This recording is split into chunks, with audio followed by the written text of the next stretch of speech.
Hey, welcome to open discussion. What's going on, guys? What's going on? All right, guys, we in January, and we know January is still a bit out from the spring, but we're walking on the soil, and I think it's important to get your soil together within this time. All right, so what I want to do tonight, I basically want to run a video.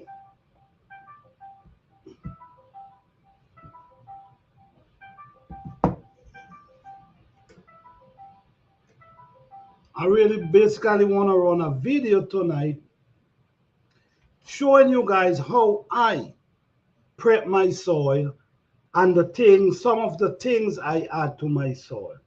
I want to have this as an open discussion, but I want to run this video. And maybe if anyone, hey Fifi, how you doing? Thank you for being here. What's going on? Yes, and if anyone, tonight is an open panel basically, but I want to run this video for us that we can actually have ideas and then other people free to share their opinion on how they do their garden, because you know what, we all do garden in different places, we all have different temperature, we all have different growing season, we all have some have shorter growing season, some got to deal with the deep cold, like for instance in zone 6 and these places. Oh, you're doing great trying to adjust to the cold. Man, I'm not, you ain't got no snow yet, right? Yeah, so it's different levels because some people got to deal with colder temperature. Some people get mild temperature to deal with, not really the harsh where it's snowing. Some people got to actually deal with snow. Some people actually got to deal with their ground, the earth froze up. So it's basically different, different challenging. But at the same time, is for you to know your challenge, understand your challenge, and start to walk ahead of your challenge. So by the time the spring, you will be in place, ready to go. All right, let me see. Big snowstorm tomorrow into Sunday. Oh man, I don't know, man.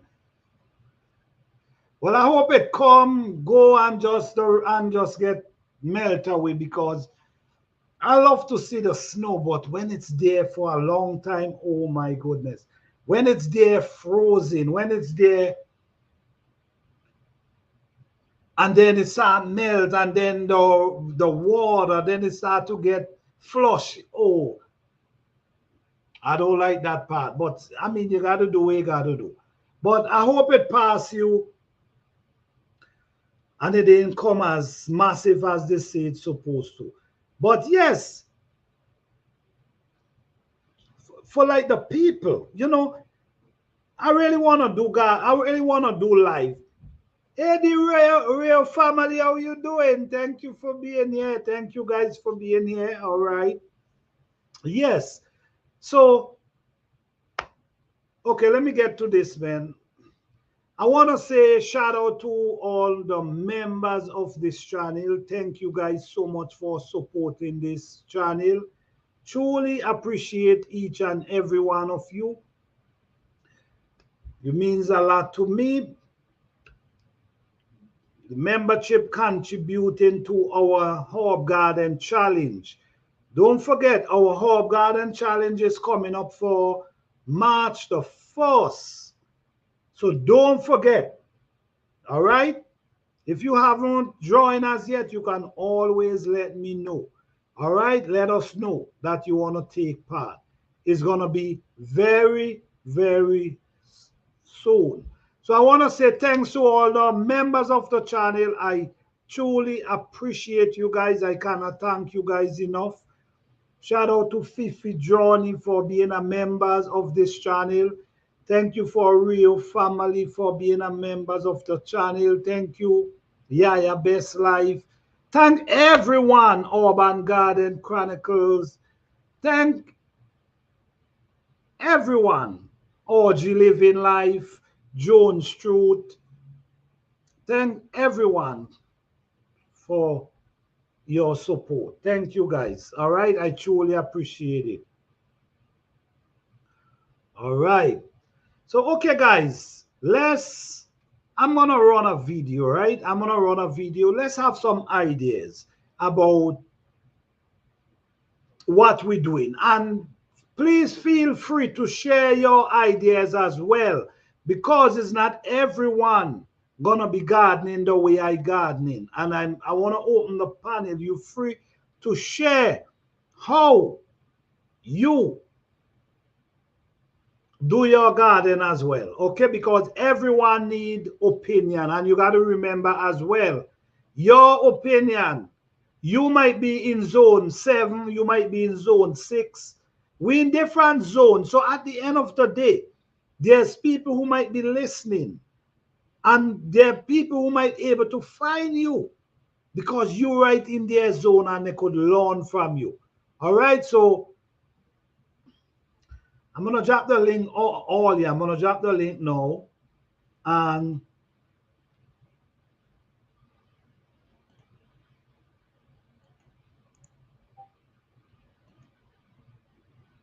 okay, if anyone want to come up tonight, that's fine. Let's talk about the preparation of gardening. All right. So I'm gonna run a video, and I'm gonna be stopping and talking as well. So if there's any question, you could answer any question. If you want to come up while the video playing, we could stop the video, we could talk, you could ask question about the video, you could put your input about how you do yours, because at the end of the day, like I mentioned, not everyone have the leaf and stuff to deal with.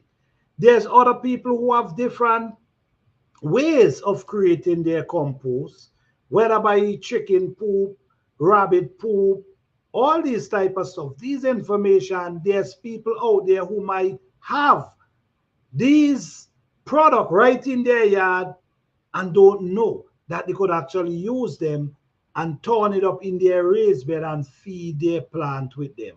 All right. So I'm just going to run this video, but at the same time, you could ask question. I will pause the video if any question pop up.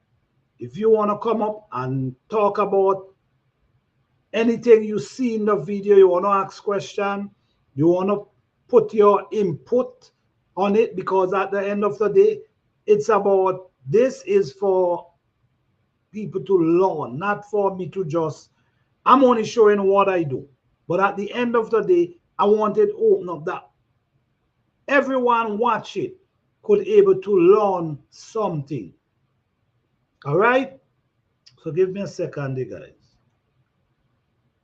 I run this video before, but this is the things we do in times like in these times. Okay, share the screen.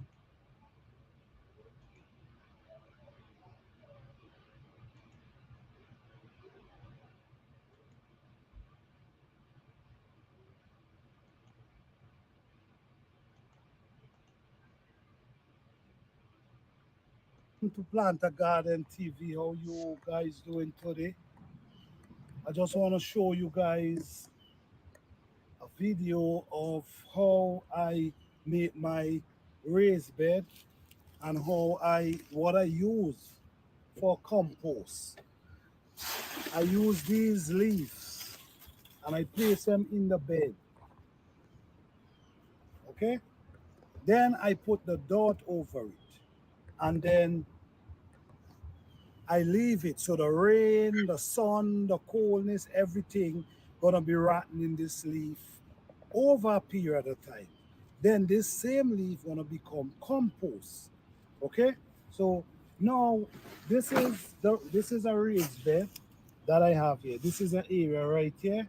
So what I'm going to do now, I'm going to use these leaves and I'm gonna spread it all over.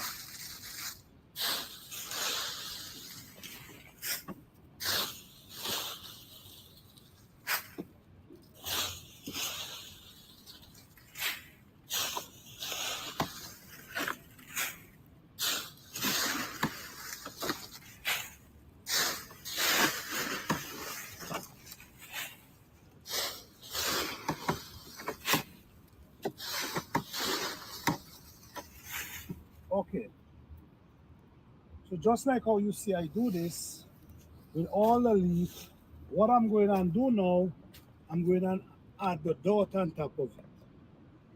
So over a period of time, this is gonna become compost for the plant. So this is all I use, and I also use rotten wood, which I'm gonna show you as well. So this is how you can get all the nutrients and all the minerals and everything from your vegetables.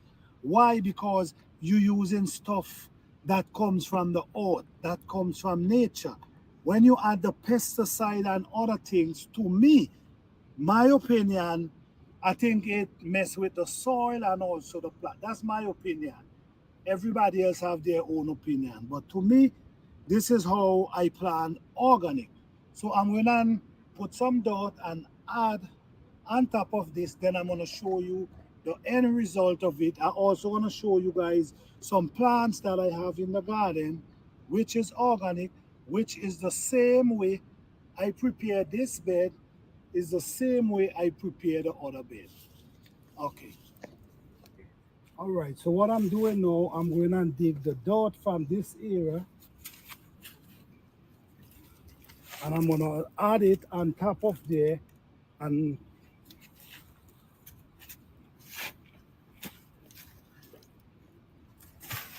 all right, guys, like how I mentioned, you see what I'm doing here? After I add the leaf, this is the thing. Every time I add anything to my raised bed, I always add a layer of soil over it. The reason for that is what's gonna happen is it's gonna help break down the leaf pretty fast. It also gonna be adding more soil to the raised bed because at the end of the day, I'm not trying for the compost to overpower the dirt, which is the soil.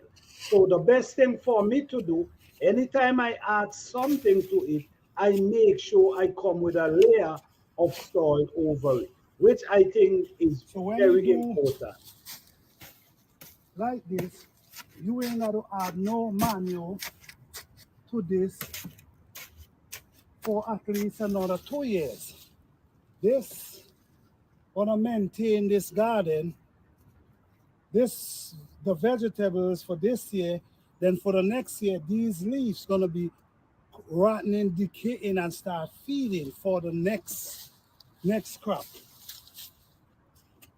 All right. So when you add these leaves gonna take some time before it break down. So now you see what I'm doing here. What I'm doing here, I basically do it every year, right? So now this will last for a long period of time. So all these leaves want to be breaking down and creating, you know, a nice texture, rich and a nice texture and well balanced. It's important to balance your soil. You cannot allow the compost to overpower it.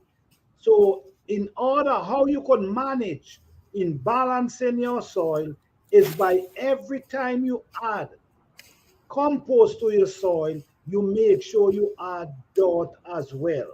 So you're gonna kind of balance it instead of allowing one product to overpower it. All right. Okay. So now this is the raised bed. So this raised bed already prepared for the spring. And after this crop, this spring, next season, you wouldn't have to add no fertilizer, no manure, nothing. This will maintain your plants in this area for a few years. Okay? So this is how I grow my vegetables. I only use things from the earth. I'm not sure if everybody have access to stuff like this, but this is very important. When you plant like these, you get the full nutrient. You get what you're supposed to get from the plant. And the earth will always be rich and nice instead of dry with no substance inside of it. So this is very important. So you guys see what I did here. I add the bush underneath, then I add the dot on top, and I'm gonna just leave it here. A lot of people add different things like eggs, all different things to break down the leaves. But I don't know if you ever add garbage in a can and go back to the garbage, and when you go, you see all kind of bacteria and all kind of thing living coming out of the garbage. So I try to stay away from those things because I just want a nice clean garden. I want to create no parasite and insect in the garden, so I do not add these products, eggs and nothing. I allow nature to break it down for itself. So now I'm going to show you guys a few things that I plant this same way.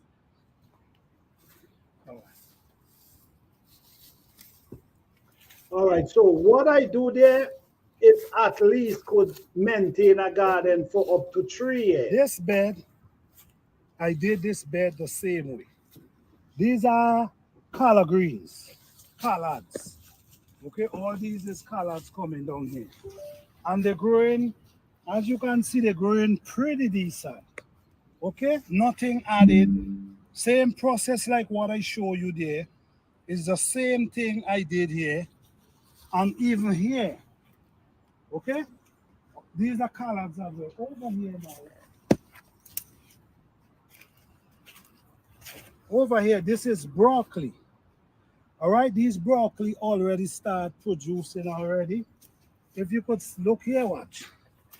You can see they already start producing and they look as healthy as possible. All these are broccoli. Some of them already start pushing out broccoli already. This one, so this whole area here is broccoli. These are parsley. Parsley, which is very healthy. If you blend, you could drink this in the morning. This is very good in the morning. Research state that it helps bring down high blood pressure. So you see, fresh organic parsley from the garden. Okay? So this is what I'm talking about, guys. You walk in your garden and you get a fresh bundle of parsley. It's raining right now, so this is wonderful as well. Okay, guys. What I now show you there is the preparation of raised bed. And this is how I prepare my raised bed. Some of them I add, like the body of the tree, I dig trench and I add them into the bottom. But every year, I also add leaf. And something that's really important as well that break down faster is the weeds that grow up in your garden. If you're growing up weeds in your garden, don't throw them away. I think you should add them to your compost pile or at least add them back in your raised bed. So this is preparation. And the way I'm telling you, showing you here, this can last you for a long time. This preparation could last you for a pretty long time without you got to even, You ain't even got to add stuff to your raised bed every year once you get it going. Once you get it going, you ain't got to add stuff every year. But it's good to add a little, because why? It's good to add a little because the plants already feed during that season. So you want to make sure that you keep that soil balanced and level. You don't want the nutrients to and the minerals and the carbon and all these things to remove, because you have to maintain these earthworms.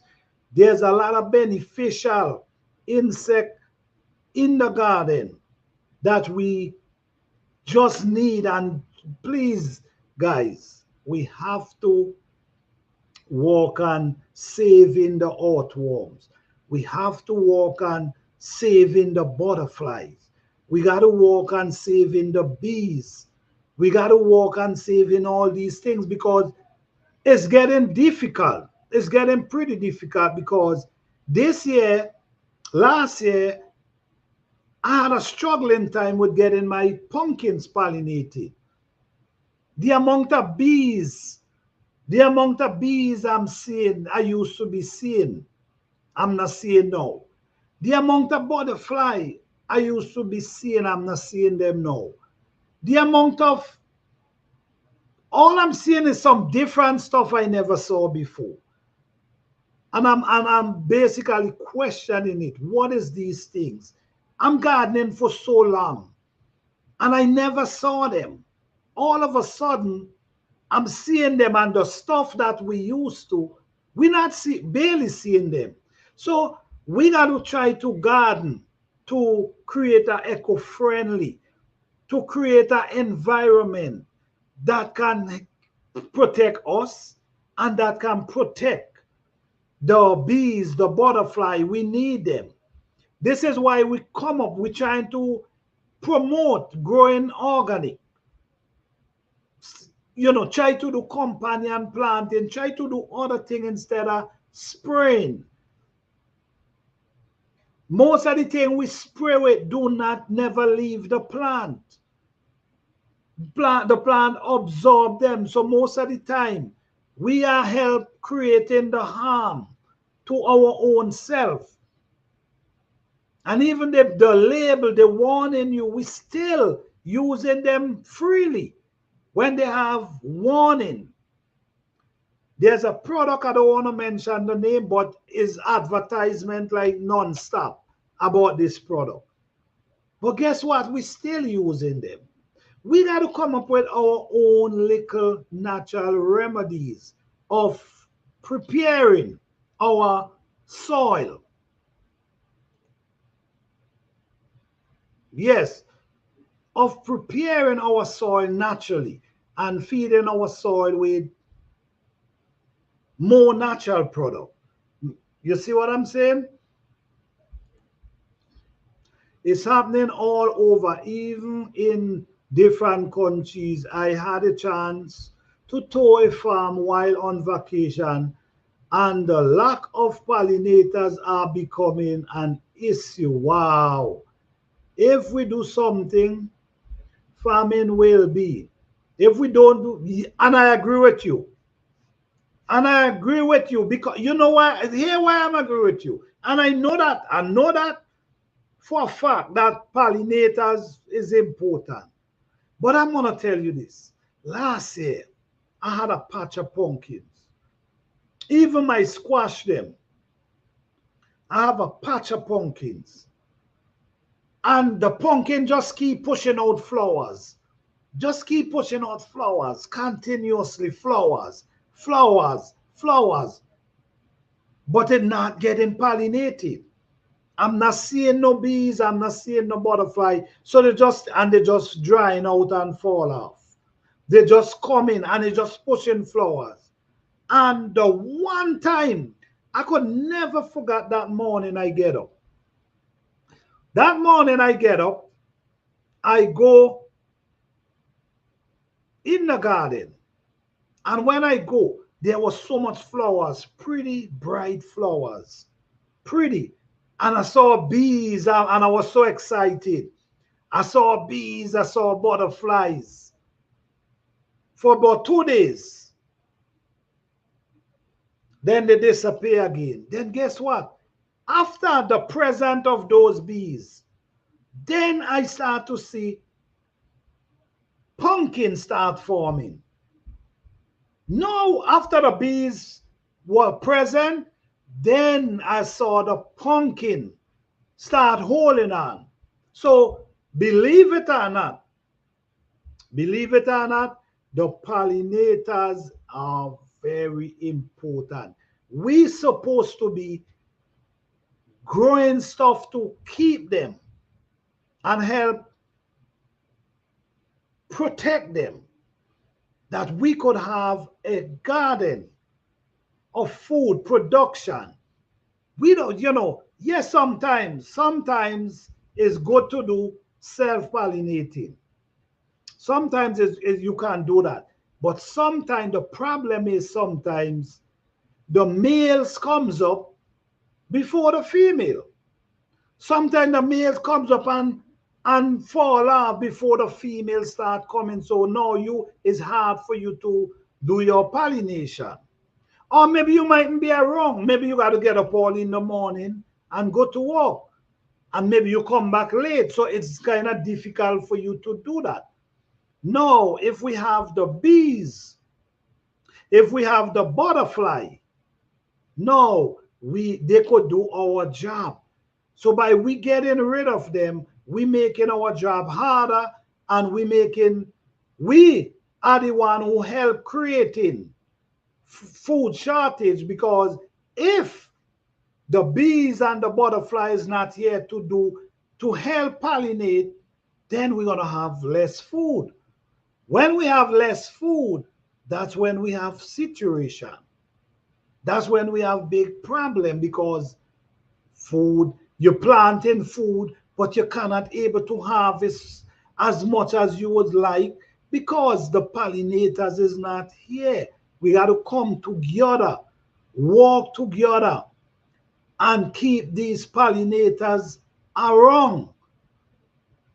We cannot cut these shortcuts. We cut in shortcuts, and at the end of the day, our shortcut is messing up the ecosystem, is messing up the environment. And when we mess up the environment, then it's become harder for us. Even in our garden, even in our garden, we understand how important it is for butterflies. We understand the importance of earthworms. We understand the importance of all these insects and all these pollinators. So if we understand that, what are we going to do about it? What are we going to do about it? Are we going to try to do something to make something work for us, to make our life become easier, to make the pollinators freely around us doing their job? Or are we going to keep doing spraying and harming them? Then when we create food shortage for our own self, I hope we understand, we help contributing to these things. This is why a lot of people is trying to show that there's things you could actually use and solve these problems you have in your garden. Natural remedy. You got to understand, when you add product in your garden,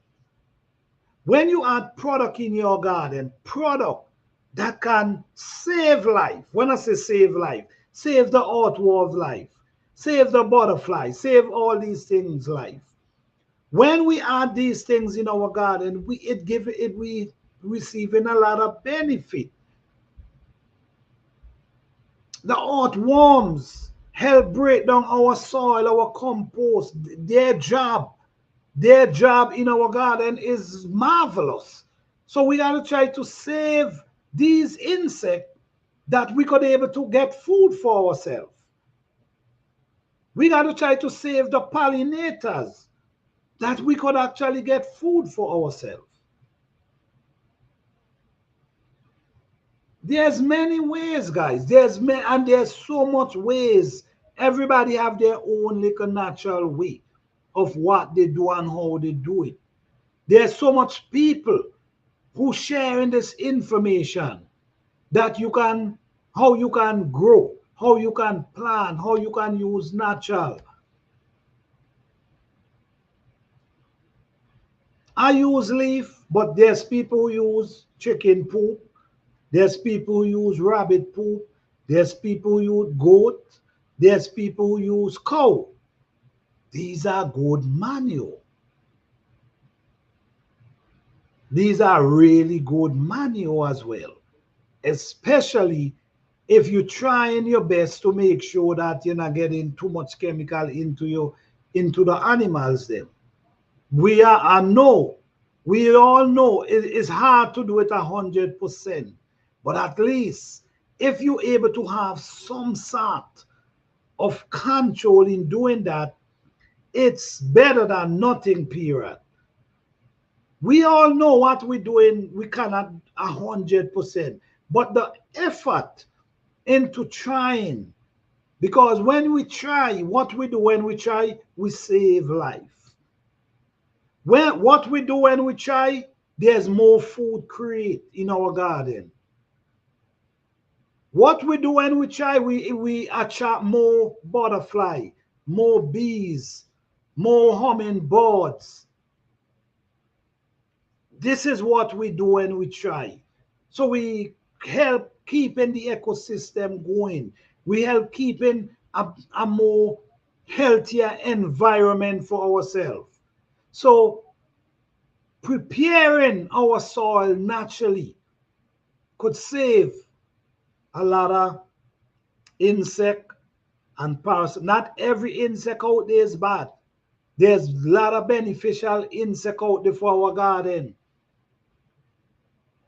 Yes, there's some that will eat down your food. There's some will get up in your food and start spoiling your food. Yes, we understand that. But at the same time, what are we going to do to keep our garden flourishing by using natural product instead of using things that we ourselves know what can take place. So I cannot tell nobody how to garden. That's not my thing.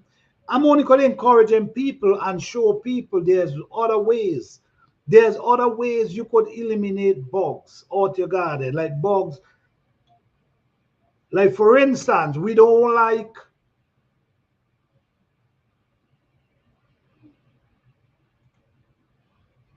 a motivated to home said, how you doing? Thank you for being here. What's going on? Yes. So in other words, when we will look at our beautiful cabbage, right? And our beautiful brassica, and then we realize, man, these worms, then we start to see butterfly, then we start to see worms, and I know that could be challenging. Oh yes, it could be challenging. So many times, because I remember, yeah, they did me real bad. Them worms did me real bad. But I did remember there's a product named vinegar. I'm late, but I'm here. No problem. Glad you're here. Glad you're here. Glad you're here. Welcome. Welcome. Yeah, so I remember my grandmother used to use vinegar and water to spray like your brassica from the insect, which I think it works. It really works. But there's another thing you can do as well. The boards. If you, and this is the next thing. If you see, this is the next thing. If we run the boards away from our garden, then we go have, you see, we go have to find other things to spray with. When the boards is actually the insect that eats our cabbage, this is food for the birds. So if you create an environment that attract birds in your garden, these are ways that can help you protect your garden without you even got to be spraying anything. The birds help you create that environment. You create that place where they could come in the garden and they could land in and they stay. Encourage the birds, encourage the insect, encourage the even the spider. Sometimes you might see the spiders and you can't stand the spiders, but all these things contribute to our garden. And when we get rid of them, most of the time, this is when we got to go and use other things. So over and over and over, it's be getting worse and worse. It's not getting better. It's mostly getting worse because what we're doing, we causing more harm than helping.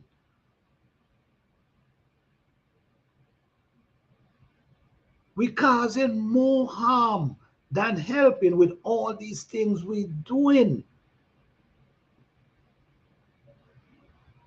We have to create an environment in our garden that the butterfly feel comfortable, the bees feel comfortable, the earthworms feel comfortable, all the insect that's you need in your garden feel comfortable, and everybody become like one in the garden. This is a new year, guys, and we all do garden different. So I'm just encouraging people that there's actually simple ways, simple things, natural things that might be in your garden, that might be right close by, that you could add to your raised bed, that you could add to your containers and do a wonderful job. This is how we're going to create a more better environment for ourselves and for our pollinators. Someone might be over here spraying, but remember the wind is blowing. Remember, people spraying stuff, but remember the wind is blowing. And when the wind blows, it carries stuff as well to different places. It might carry that spray into a tree. You see what I'm saying? While you spraying in the air or spraying, maybe the breeze, the wind might blow some over onto other plants. So whatever you spraying is actually ending up on different plants and creating this situation. Sometimes we see big healthy plant, like I saw a tree the other day. I was going somewhere and I saw a big, massive tree. And this tree was so healthy, and I always pass and watching the tree. So big and healthy. And now the tree last summer, because this is when the tree does look beautiful. Last summer when I checked, I saw the tree ain't pushing out the leaf. Even in the spring, I ain't see the tree ain't pushing out the leaf. And I said, wow, what happened here? In the space of a year, after the year before, you was looking so beautiful. In the space of a year, the following year, you ain't push out no leaf. And guess what? What I get to understand, the yard, the people spray certain thing in their yard to eliminate the weeds from grow up between the beautiful grass. You see what I'm saying? No, while they're doing that, maybe the tree, because remember the tree spread its roots in the garden. Hi, Sissy, Texas. How you doing? Thank you for being here. Yes. So that big, huge tree that was so healthy, it spread its root in the garden. And this is where, not in the garden, in the lawn, in the beautiful grass. But this is where they spray. You see what I'm saying? This is where they actually spray to keep down. So my belief is, maybe I'm wrong, but you don't see a tree healthy the year before and the year after it just start push leaf. You don't really see that like that, okay, from my experience and what I'm seeing. So my belief is, maybe I'm wrong, is all that spraying mess with that tree. Maybe I'm wrong. Maybe I'm wrong. But I'm just trying to say, all these things is messing up the environment. We got to try to create a more healthier, cleaner. You know, we blame, we do a lot of blaming, but what are we doing? Are we putting in any work to say, okay, I'm gonna do this just to attract more breeze? Okay, let me see. Plant, I have a pigeon pea seeds. Any tip? Okay. If you have seeds and you want to set them, maybe now is a good time to set them. But here a tip I will give to you. You soak them in water overnight. You soak them in water overnight or for 24 hours, and then you put them in some soil. Oh, another tip. You could put them in a tissue paper. You could damp a tissue paper and put them in the tissue paper and close it and maybe put it in a container or something and put it in a area, maybe a dark area. But there gotta be room temperature. It cannot be freezing mark. It gotta be in room temperature. So the best place to do that is basically indoor if you're dealing with cold weather. The best place to do it is indoor. But that's two good. That's two options I give you there. In the dot and also in the file, in the paper towel. You damp the paper towel, like you damp it. You put the seed them inside and you fold it up nicely. And then you maybe put it in a container. Some people put them in Ziploc bag and zip it up and just put it in maybe 5-6 days. You're going to see they start pushing out eyes. Pushing out the eyes, the root. They're going to see they start pushing out the root. Then after you see they start pushing out the root, then you take them and you place them in a container with soil. In a container with soil, and that will be fine. They're going to start doing their thing. Don't overwet them too much. Don't overwet them too much.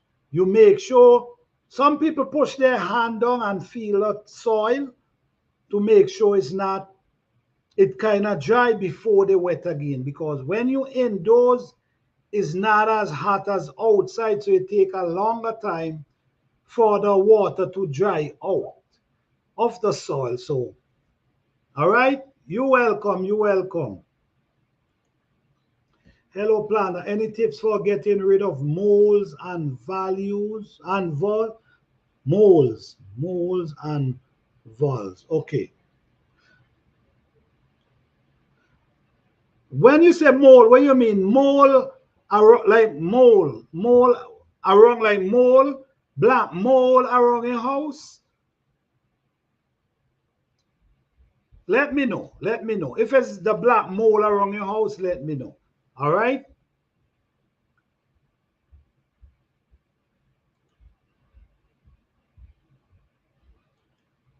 Let me see. When can I take them outside? Temperature. Well, I would not tell you take them out until in the spring after the last frost. Yeah. Try keep them inside. that they're able to grow. All right, give them that environment that they're able to grow. They're not going to grow fast, but they're going to grow. So give them that environment and do not take them until that frost pass, because pigeon peas is a tropical plant and it loves heat. Okay, so keep it inside until your last frost, you take it outside. All right.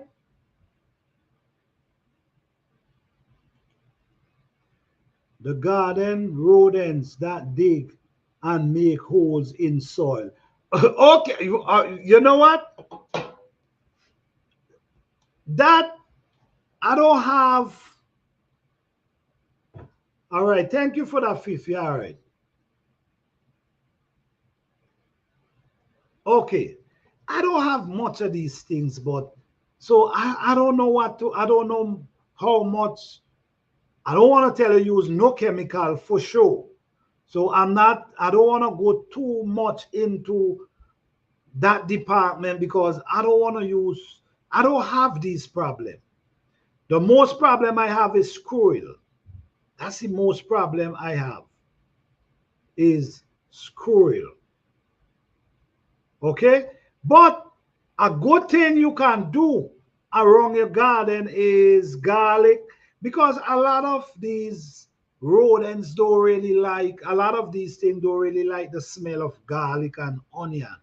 So maybe in your garden, maybe you could try plant some around in between.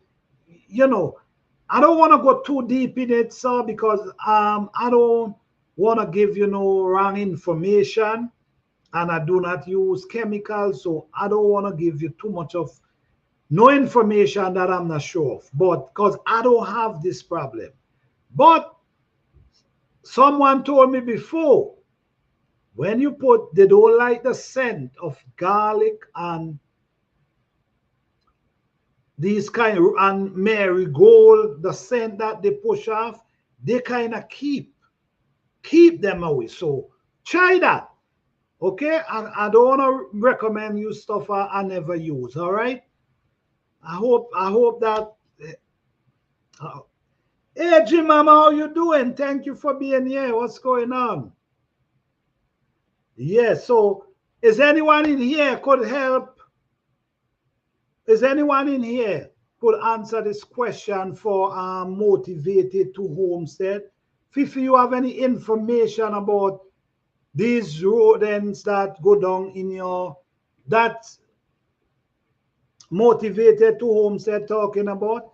Because I don't want to give too much, because I don't know much about them. I don't have to deal with them. Okay.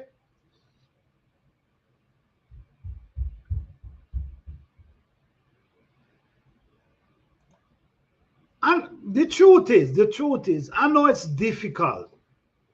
I know it's difficult to grow your food. I mean, no one want to grow no food, and when they go in their garden, something eating their food. No one want that. That could be devastating. No one want that, and I don't think it's a good idea at all. So people, I mean, you got to do what you got to do, but sometimes, man, you got to look for. This is why these conversation is important. This is why this conversation is important. Why? Because we all can have different opinion and we all could share.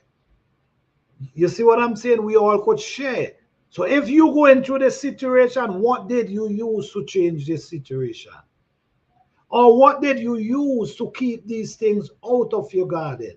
So this is why this conversation is good, because we could help each other. We learn it from each other. Let me see. I don't have moles or voles issue. Right. I don't have it, so I really can't say too much. And this is the thing. I don't like to, give information about things I have no experience about. If I tell you something, it's because I know. I have rabbit and All right, all right, all right. Yes, but it's always challenging in the garden. There's always something. There's always something that creates. But like I keep saying, if you try with the boards, if you create environments that the boards could come into your garden, that will eliminate a lot of the, you see the handworms, them, you need to see how them boards deal with them. The big handworms, them, you need to see how them boards deal with them. You need to see that for real. You need to see how them board deal with them. So it's important if we create environment for them. It saves us from it eliminate most of our job by trying to protect ourselves from the insect them, especially our edibles, collard greens, cabbage, broccoli. These type of plants, they love to attack. So we have to figure out how and what we can use to get rid of these things, because at the same time, we still want to keep the insect that needed in our garden, in our soil. We still want to keep our pollinators in our garden. We still need this. But if we continue and not paying attention to what's happening, we ain't gonna be seeing no bees. We ain't gonna be seeing butterfly. We ain't gonna be seeing the earthworms. They're gonna gone because we help get rid of them. We got to help multiply them. We need them, just like they need us. Okay? All right. Right now, okay, Motivated Home said, right now I grow in containers because of the amount of animal in my yard. I live on the edge of a large forest and I have not put up a fence yet. So I have completely wild deer. Ooh, well, you need to put, I think you got to put up that fence. That fence might help you a lot. Well, especially the deer. Especially the deer, the fence will help.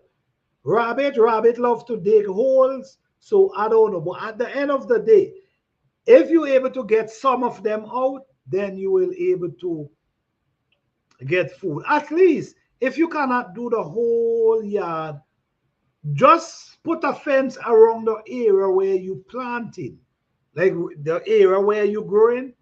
Put a fence around there. That's how you're gonna save yourself your food.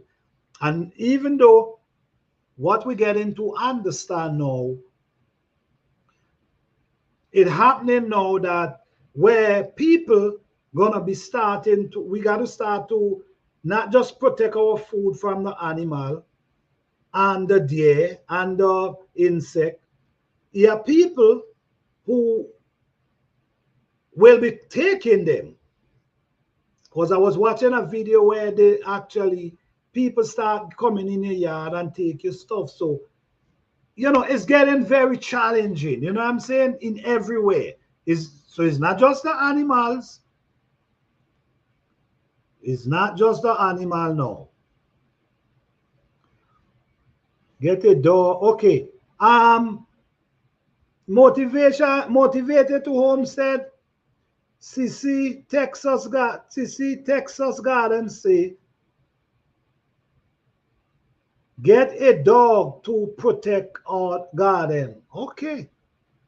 Maybe that might help with the rabbit and help with the deer and them as well.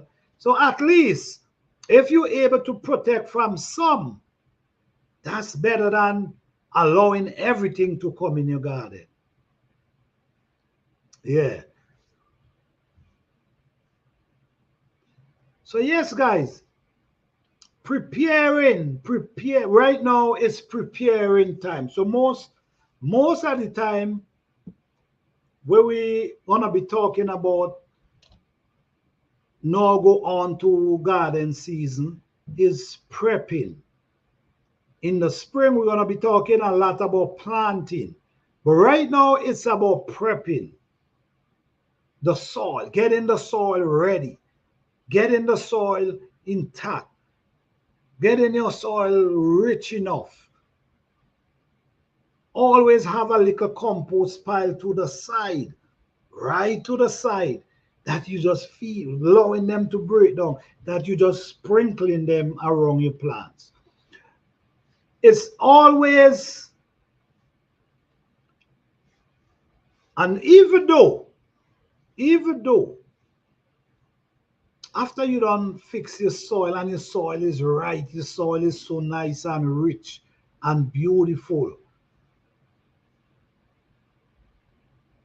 once you prepare your soil right, your job, once you do it right from the beginning, your job is getting easier and easier, because you're doing what's right. You're doing natural stuff. You put in natural product from the earth. But like I said, if you cannot do that, you do what you can. And at the same time, you just try to do as natural as you can. Because we got to remember, without these pollinators, we have problems. Without these earthworms, without these insects, without these bacteria in the soil, we're going to have problems. So we cannot get rid of them. We need our soil able to produce, and not just to produce. We also need our pollinators to come in and do their jobs. Our fruits. If we're not getting fruits.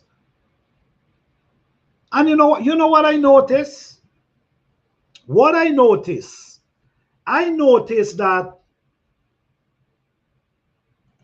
from my experience, what I've noticed that when you put, like for instance, you have a fruit tree, right? And when you put, like you get them, I understand not everybody have that, but I'm just saying, like you got fruit tree and you just dump like tree limbs and leaf and then grass, and you just dump them by the root. Listen to me. These plants just spread out. So all I'm saying is we don't have to be using stuff that can destroy our soil. We can use stuff that can actually help build our soil for the long run. Just put it this way, guys. Just put it this way. What if you wake up a spring? What if there's a spring come? What if spring season come, right? Spring season come, and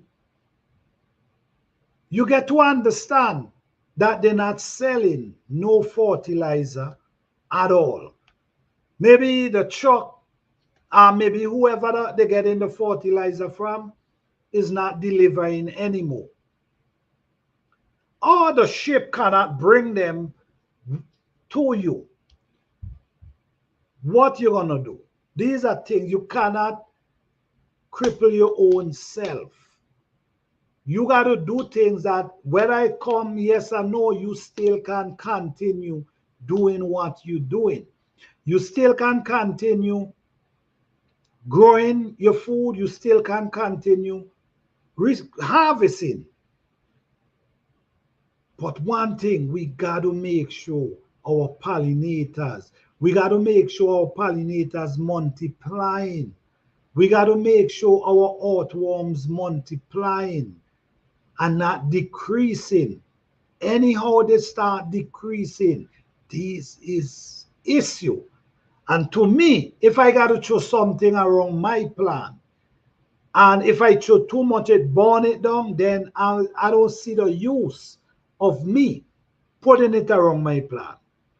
If I'm putting a product around my plant, and if I add too much, it burn in the plant, I don't think I need to use this product. And at the same time, our earthworms. When you put these things in our soil or you spray your plant with it, don't believe it's not getting to the soil. And these things is getting rid of the beneficial bacteria that we need in our garden. So what we're gonna do for the new year? Let's start work together. Let's start. Don't scare to ask questions. If you don't know, I'm sure there's people ready to answer. I'm sure. Must protect the earthworms. Definitely, definitely. I'm sure there's people willing to answer if they can. So if you have questions, don't worry to care to ask. If you ask me a question, if I don't know, all I'm gonna tell you, I don't know. You know, if I could answer, I will answer. Okay? But don't think about asking question because this is how you want to know. Because many people tell me about different products, right? I hear about many different products and what you do, but I just don't feel the need for me to use any of them. I try to stay away from them for years upon years. And I'm showing you guys that you could do it too. You can do it too. We have to protect our garden. And how we're going to protect our garden is saving the stuff them that we need in our soil. Sometimes we want to spray the garden because we don't like to see the weed. Well, listen me. That thing is going in your soil. And we don't know the harm it may done. And remember, always remember the root of your plant. The root of your plant, that's where the plant feed. You see what I'm saying? You have the main root and you have all the other roots. This is where the plant feed. So whatever is in the soil, that's what the plant is using. You see what I'm saying? Whatever in the soil is what the plant is eating or sucking. All right?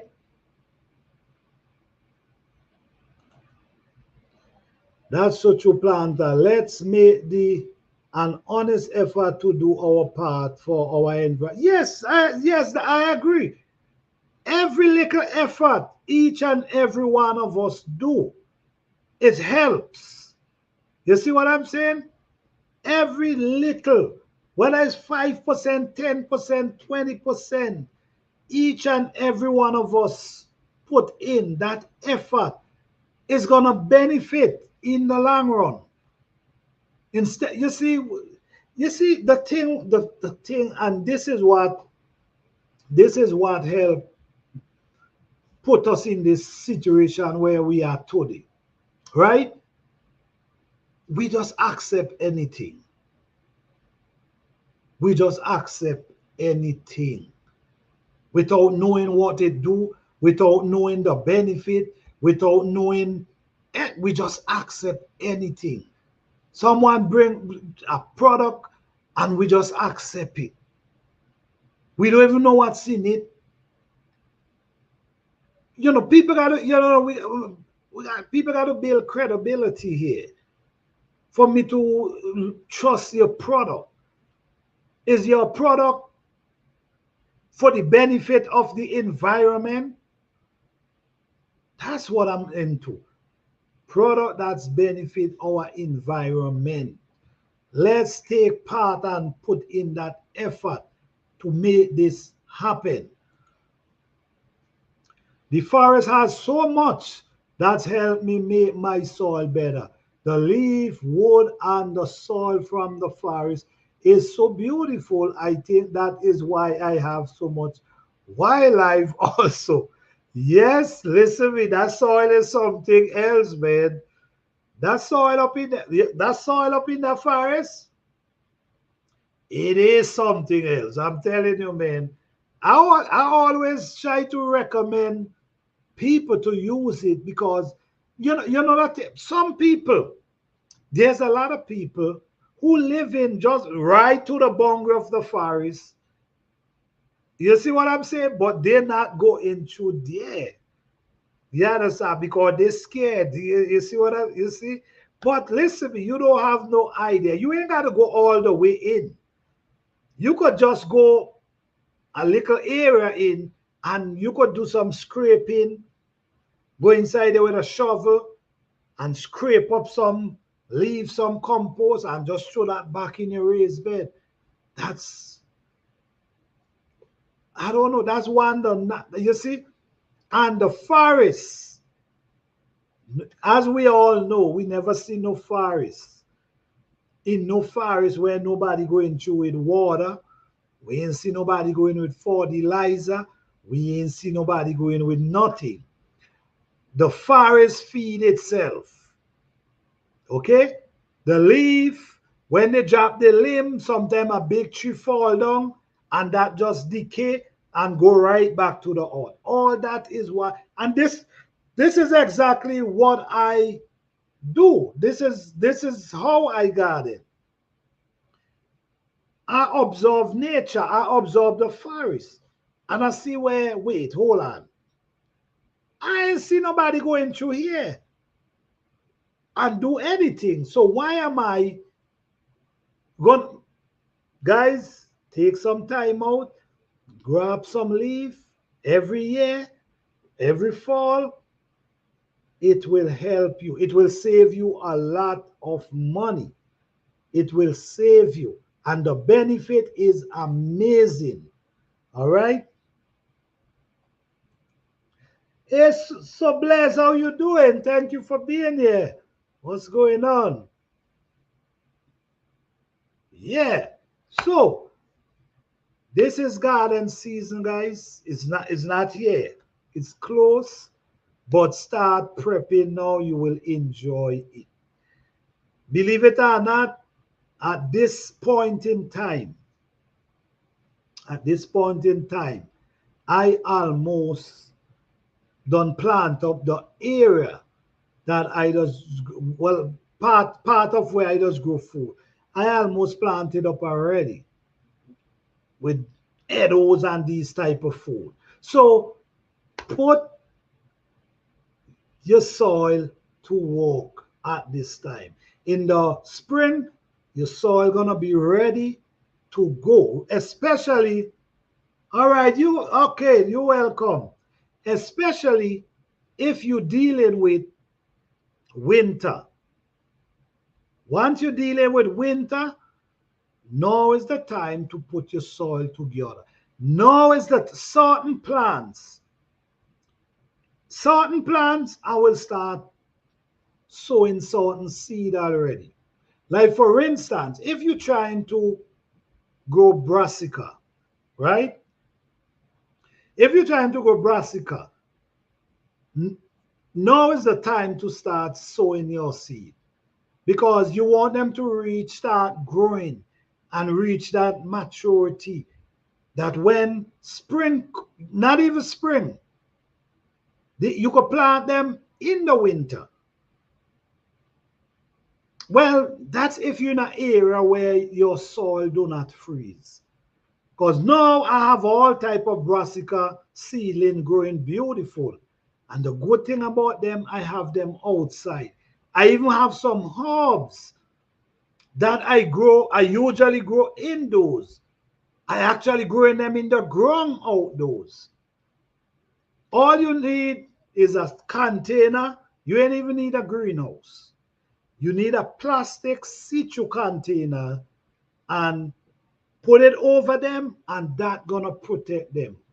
But this is for the people whose soil do not freeze. If your soil don't freeze, you can do that. If your soil freeze, then you will have to wait till you will have to do it indoors. But don't wait. till spring to start setting seed, because you're gonna end up have to go to the store, and you don't want to do that. This year I'm predicting that seedlings might be almost $6 for one. Last year it was 5.78, something like that. This year, the year before, it was 4.7. So it's like $1 every year. So if you want to save money, you have to invest in setting your own seed. This is really important. It could be challenging, but you're gonna make it. You're gonna make it. All right. And guys, don't forget, guys, I cannot stop talk about this enough. I cannot talk about this enough. Our Herb Garden Challenge begin on the 4th of March, and it ends, the last update is on the 25th of June. Then on the 30th, we're going to announce the winners, and then we're going to have the prize that we giving to these winners. This year, I'm gonna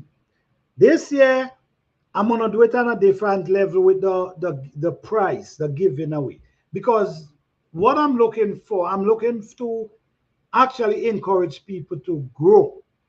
And we might come up with some gifts. So you're winning like, you could win like grow bags, these type of stuff we're gonna be having for people to actually win.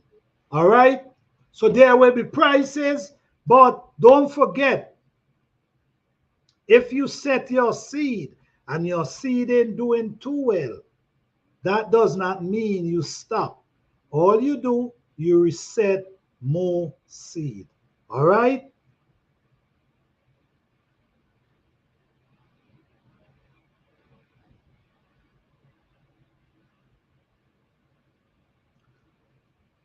Hey, can I ask, have you been in New York?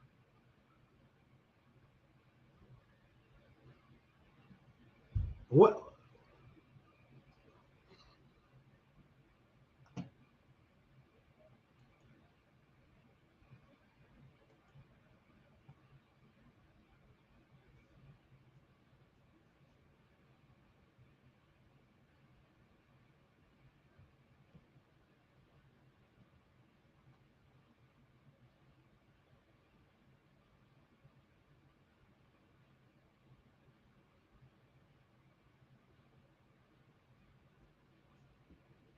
Who am I speaking to? If I ever went there,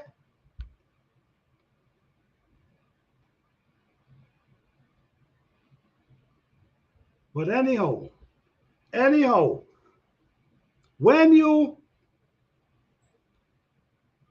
the Herb Garden last year was pretty nice. It was interesting. This year, I'm even hoping for it to be on another level. Yes, I'm hoping for it to be on another level. This year is 10 seeds, 10 different plants, and you could choose whatever plant you want, but it cannot be the same plant. It got to be 10 different plants. And at the end of the day, you got to make sure you upload a video twice a month. You got to upload a video on the 5th.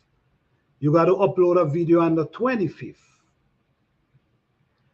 Okay? So on the 5th and the 25th. Then when you reach to the 30th of June, that's when you're going to upload your last video.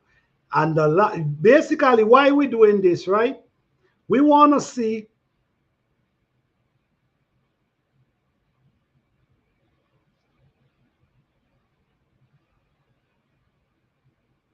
I'm new to your channel. I'm loving it so far. All right, thank you. RM Tube Kicker. Okay. Thank you. Thank you. Appreciate that. Yes, the reason why we're doing this is we want to make sure that the same seed you set on the same type of seed you set, you got to be growing. That's the same seed you got to end up with to the end of the garden of the challenge.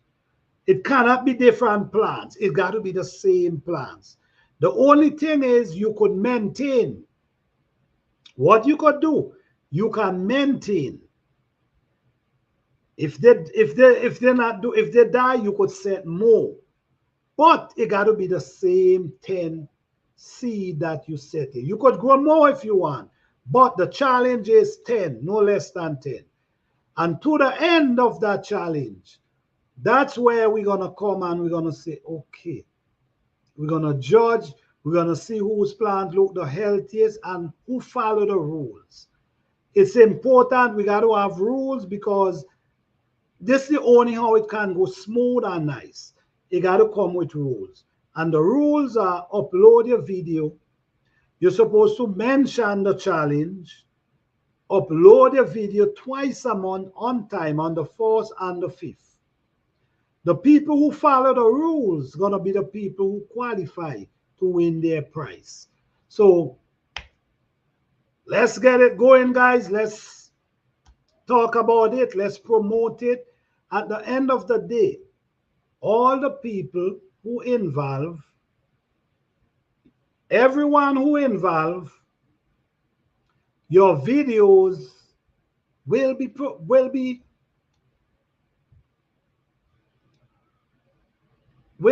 your videos will be, people will be seeing your videos and your journey. But hold on. How to purchase your membership? Okay, if you go on the YouTube page, you're gonna see join. Okay, let me see, hold on. Right. If you go on the YouTube page, you're gonna see join. You click the join button and you choose, there's two options to choose from. We have the regular level and we have the other level, which is big league and the regular. So you could choose from there. You go to my YouTube channel. Okay, hold on.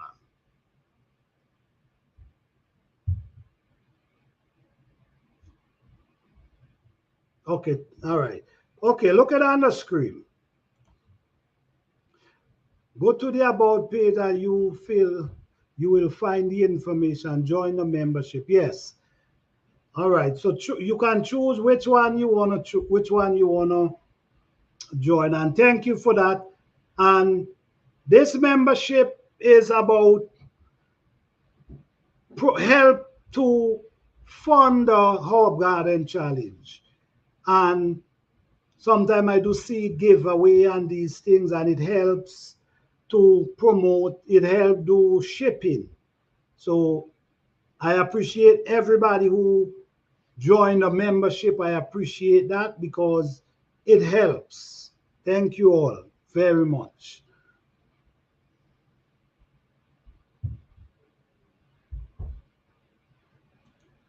And yes, welcome. You will all, yes, definitely.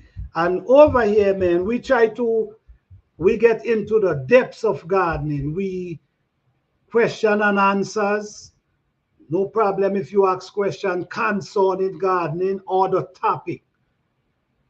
That's the question I'm willing to answer. Question about gardening on the topic we on. All right? Yes. So now, guys, don't forget, if you're interested in joining, you press 1, or you let us know, or you could email me and let me know if you're interested, because right now garden season is coming, guys, and what we're trying to do, we're trying to get more people involved in growing, being self-sufficient. I mean, It's a blessing able to grow your own food. It's a blessing able to walk out in your garden and pick fresh herbs, fresh vegetables, and know that you the one who grow it, not someone grow it for you. It's a blessing to able to have these accomplishments right in your backyard. There's people who actually doing it on their balcony as well. Shout out to these people. I mean, shout out to you guys. There's people who actually doing it in their apartment. I mean, shout out to you guys.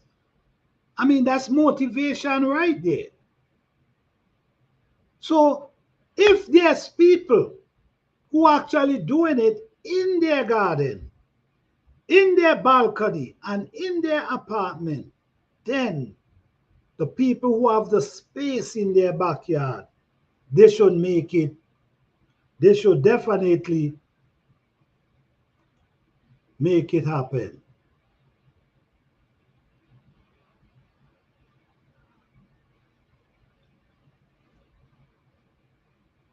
NASA become a YouTube member. Okay, all right. Welcome, welcome. Thank you for becoming a member. I truly appreciate that. Thank you so much. All right. All right, guys. Welcome, NASA, for becoming a member. Thank you for becoming a member. I truly appreciate that. I will definitely, I will make sure that we try our best. We try our best here to motivate people to be self-sufficient and grow their food a certain way. We try our best to encourage that. So thank you and welcome. We appreciate you. I'm sure there will be a lot of information that I'm sure some of them will work for you. All right. So thank you and welcome to our channel. We appreciate you. Thank you so much. No problem. Truly appreciate that. Yes, guys. So our herb garden challenge, please. We're trying to get as much people as possible. We're trying to encourage much people as possible. Join this journey and let's learn about different herbs. Let's continue to educate ourselves about herbs. Let's continue to make this happen. Because at the end of the day, guys, we're hitting an era now. We're hitting an era where self-sufficient is much needed. And a part of that is trying to eat a certain way, trying to grow things, trying to watch what we eat, trying to watch our diet, our health, be more health conscious of ourselves. Because as we see, everything is getting more expensive. Everything is getting more expensive. We don't want to live our life. And then when we get older and supposed to enjoy our life and relaxing, we got to be living in the hospital. We want to be able to live outside our rest of our life. So we got to take that in our own hand. We got to take that in our own hand. So being health conscious, looking into ourselves more, watch what we eat. I know it could be challenging. I know sometimes we grow up on certain food and we just feel like that's it, that's all we need. But sometimes the more older we get, we got to be more health conscious and more aware of the things we put in our body. Because we're not young like before, where we used to, you're busy, you're active. And the next thing too is making yourself active. Make yourself active. Always try to do something. A little exercise, a little walking is good. And this is why the garden is so important as well. Because the garden helps exercise, peace of mind. The garden helps. So I recommend, this is a recommendation. This is a recommendation from me. If you have the space in your garden, in your backyard, even as a little raised bed or a few containers, grow something. Grow something. There is where you listen to me.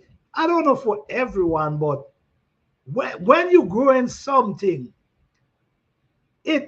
you're present. You know, you feel so good. You feel so good. Sometimes you're able to go and sit down and just observe the plants them. You're able to go and just, you know what I'm saying? You're just able to watch the plant and you get that energy, that vibes. Yes, let's grow, let's grow. I'm with you with that, G Mama. Let's grow. Yes. All right, so but yes, very rewarding. Yes, it's very rewarding, I'm telling you. So, you know, sometimes you just go and you just sit down around your plants them. And while you sitting, you just watching the butterfly come and they land in and they do their thing. Then you see the birds come, they land and they do their thing. Then you just watching the whole cycle of nature around your plant. It's an amazing thing. It help with your mental. It help give you that peace of mind. It help give you that place of, you know what, let me just go in my garden and just enjoy the moment. So sometimes when you looking for that place of peace, that place of rest, you could create it right in your backyard. You could create it right on your balcony. You could create it right in your apartment, that same space you're looking for. Because these plants, man, they push off this type of energy. And then the good thing about it, especially when you're growing the herbs, you cooking, you could go and pick your herbs and put in your pot, give it the flavor. You want to make some tea, you could go and grab some herbs. You know what I'm saying? Wash it off, put it in your tea. It's such an amazing feeling. It's such a part of bringing peace. The peace that you get, no one can give you that peace. I'm telling you that right now. I believe you so blessed. My neighbor think I'm weird out there talking to my plants. No, you're not. That's the thing. No, you're not. You're not. But people who don't understand gonna believe that you weird. You see, people who do not understand gonna believe that you weird, but you're not. But you're not. I think most of us, I think I could say for myself, I do it. And I'm sure many people could say that as well. You know what I'm saying? It's good too. It's good. It's a good vibes. You know what? You'll be surprised sometimes. Do you ever go in your garden, guys? Hey, Psalms 146, how you doing? Thank you for being here. Happy to every seed for. All right, thank you. Let me ask you guys something. Do you ever go in your garden, right? Do you ever go in your garden and no wind is blowing? The wind is not blowing. But your plants, them just moving. and the wind ain't blowing? Do you ever, if this ever happened to you, please press 1. Okay, let me see.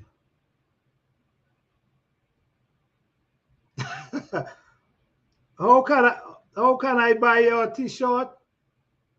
Oh, the t-shirt, you got to go to the merch. I think you go back to the same place where you see the membership. You're gonna see where you see merch. You click on merch and it will direct you to the t-shirt them. All right?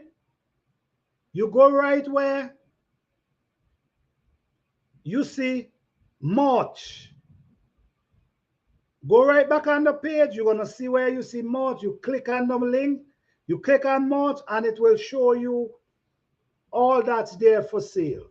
Thank you so much.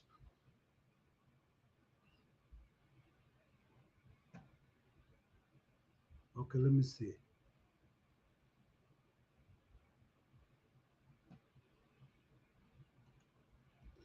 I talk to my cheese, my plants, my chicken, my dog, everything.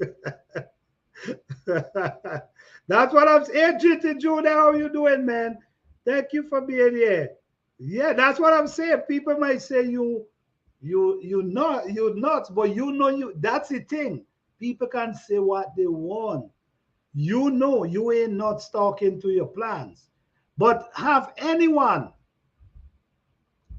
ever? I have all. Okay. Have anyone ever go in their garden? I'm doing good. All right. That's wonderful. That's wonderful. Have anyone ever go in their garden and the wind is not blowing, but the trees them is just moving? Do you ever see that? Well, I see that before. I'm telling you right now.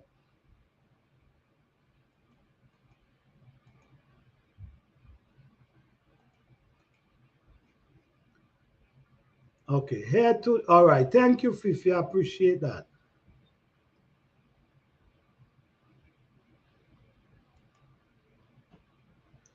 Okay. I used to think that my grandma was nuts too because she would talk to her rose bushes, but they were growing absolutely. Yes, people understand that talking to your plants because it's a believe you see, believe it or not, guys. You see the soil, the earth, the ground. Remember, the soil, this is why sometimes too, you know what? Sometimes I go in my garden and I go in there bare feet sometimes. And this is why most of the time I don't wear gloves. I try to go in my garden because there's a connection within the soil. The plants, their root is anchored in the soil, and your feet, especially when you bare feet, is also anchor on the soil. So there's a connection between you and these plants. You have cells, these plants have cells.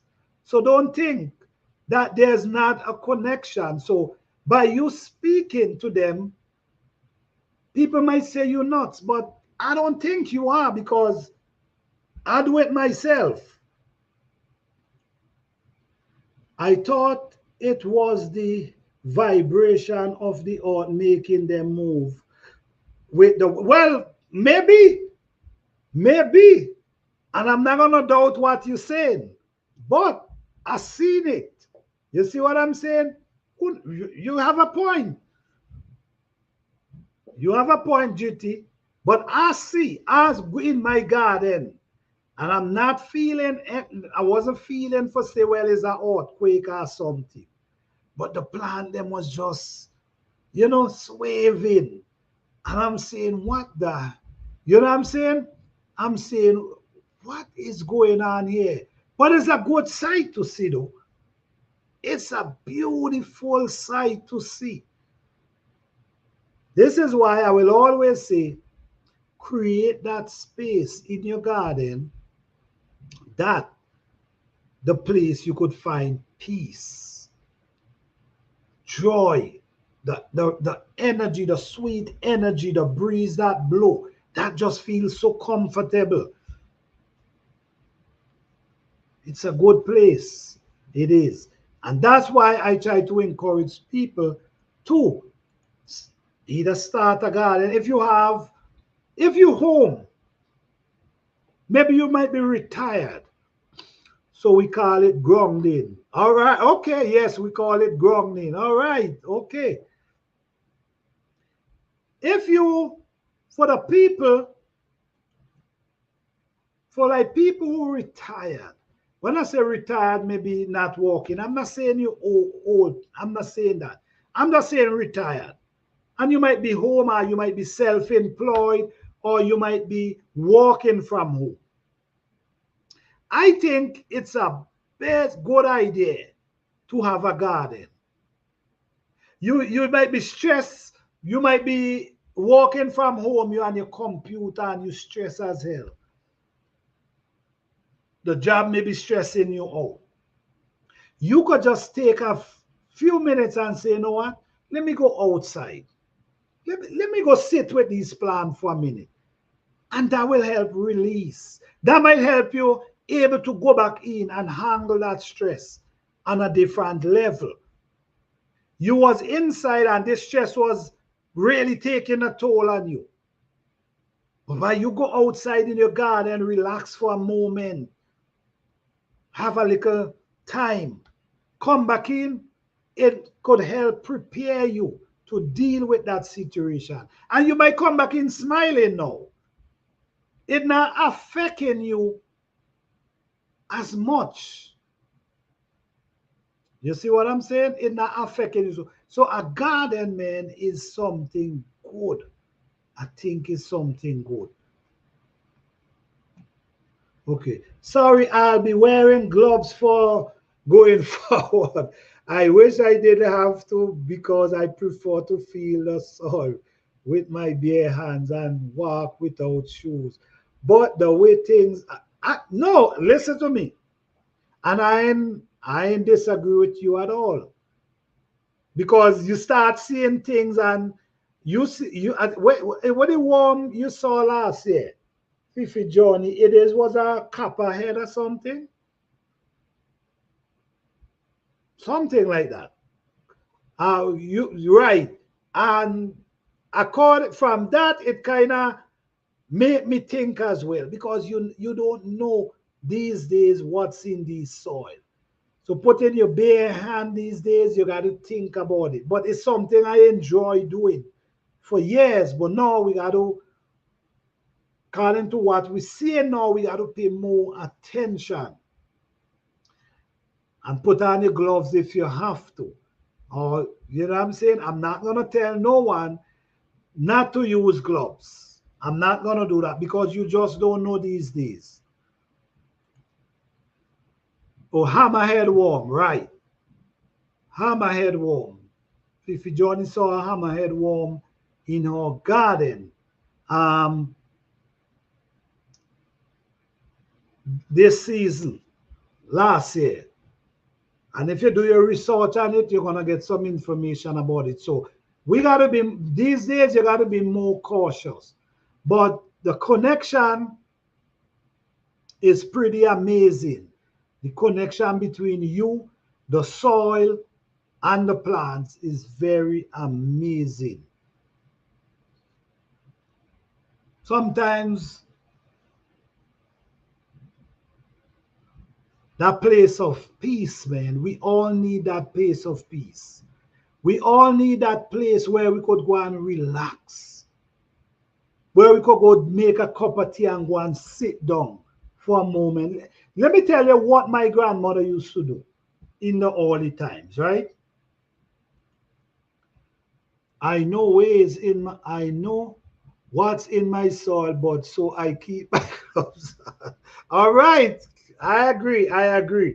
These days you gotta be careful.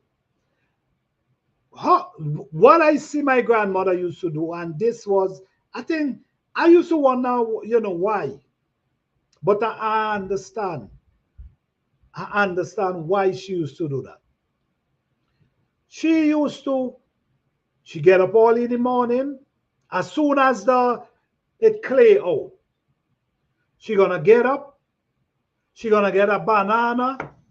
She gonna get an orange or whatever fruit she have, and she gonna cut it up, and she gonna go in a plate or a bowl, and she gonna go outside, and she gonna sit down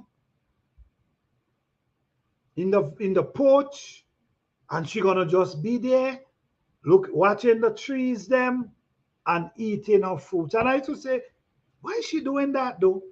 But now I understand. This was the time for she to get peace, because everybody, this is when people sleeping. So you choose that time. Let me get up this time.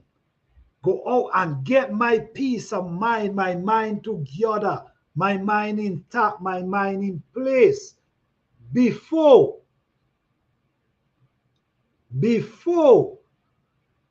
everybody wake up, and then the noise, and then, so believe it or not, you got to figure out when is the right time, or where for you find that time. Everybody need that moment of peace. Everybody. So if you got to sacrifice getting up earlier in the morning to find that peace outside in your garden, maybe before you go to work, sit in your veranda, maybe before, and get that peace. Some people, one guy tell me how he get his peace. He drive, he go to work, 15 to 20 minutes before he got to clock in, and he just relax in his car, listen to his whatever music he want, and drink his cup of tea, and that calm him down. Bring him, he going to work, everybody seeing him smiling, he happy. Yes, because this, you got to find yourself. You see, in his case, most of the time you might go to work, right? You might go to work and you reach to work exact the time for you to go inside. So you ain't even get your mind ready yet. You ain't even prepared yet. All you're doing is rushing to get into the job that you reach on time. You rushing to clock in. So it ain't register you as late. You ain't even get your mind together yet. You still, and then you just got to get busy and go. What he do, and I think is a good idea, he go 20 minutes before, sit outside, relax, get his mind together, then he go into work. So you got to find, maybe that's work for him. I'm sure it's not going to work for everyone, but you got to find that space and give yourself that little time for you to find peace, for you to get that peace, that little moment of peace to carry you through that day. It's important.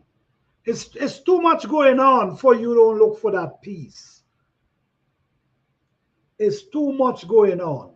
So the peace of mind is very important, guys. And I know you guys know that too. I know you guys know how important the peace of mind is. Nothing is better than the right state of mind. The right state of mind, nothing is better than that, man. And you know, we a lot of people, we prefer all different type of stuff. We prefer all different type of things people prefer. But peace, the right state of mind. Listen to me. You can't buy these things. Peace, a peace of mind and the right state of mind, you cannot buy these things, man. These things hold values. You can't buy them. You could create them, but you can't buy them. You could create the space, but you can't buy it. No, you can't buy it from no one. You got to create that space of peace. And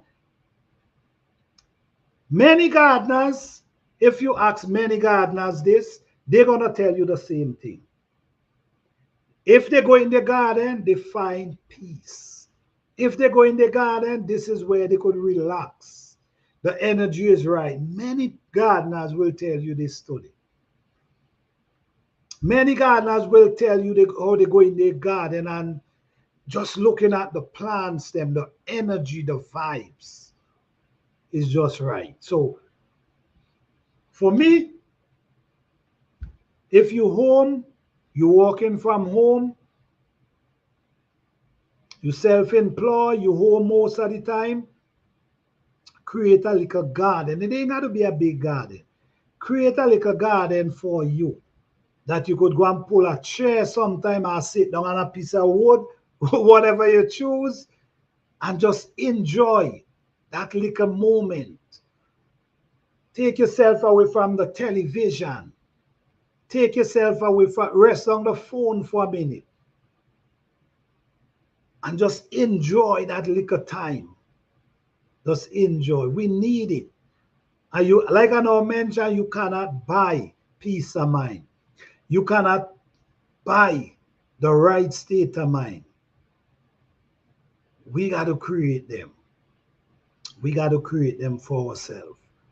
So yes. All right. Does anyone feel like coming up and talk about the garden, the plans, and how they're doing so far? Are you preparing your soil? Are you getting your seed together? Or you putting your containers together? Are you setting up everything in place that when garden season pop, we're ready to go? All right. Anybody have any question about gardening?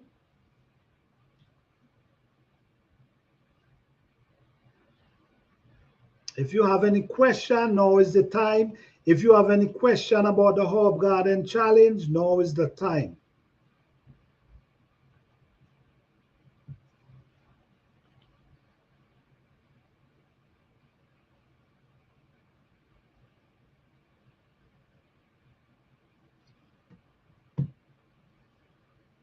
Okay. So how you guys enjoy your holiday, man? How was your holiday? How was your Christmas? How was your New Year? We already in the New Year and a lot of things is going on. Things just keep happening. So, okay, let me see. I'm just ready to go some herbs. I do right. I do right. I do right. Okay, where's the link? I did drop. Hold on. All right, I did drop the link. Hold on a second.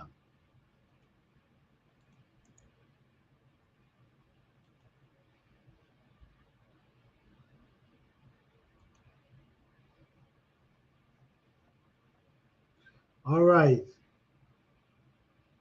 The link in the chat. Okay. I was babysitting. Okay, all right, all right.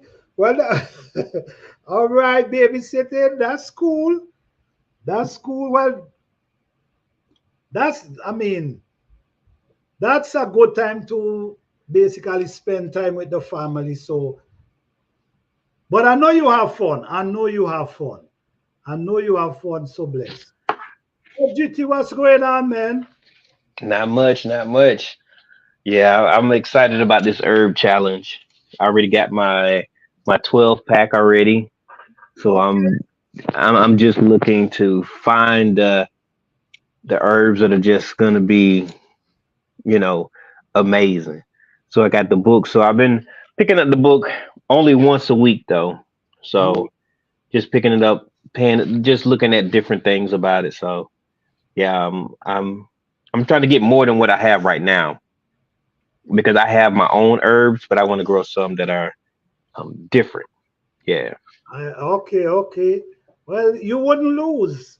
Growing herbs, you're not gonna lose anything. You know, herb is. I think everybody should be growing some type of herb or the other. Sometime. I really do. Yeah, man. I can't wait myself.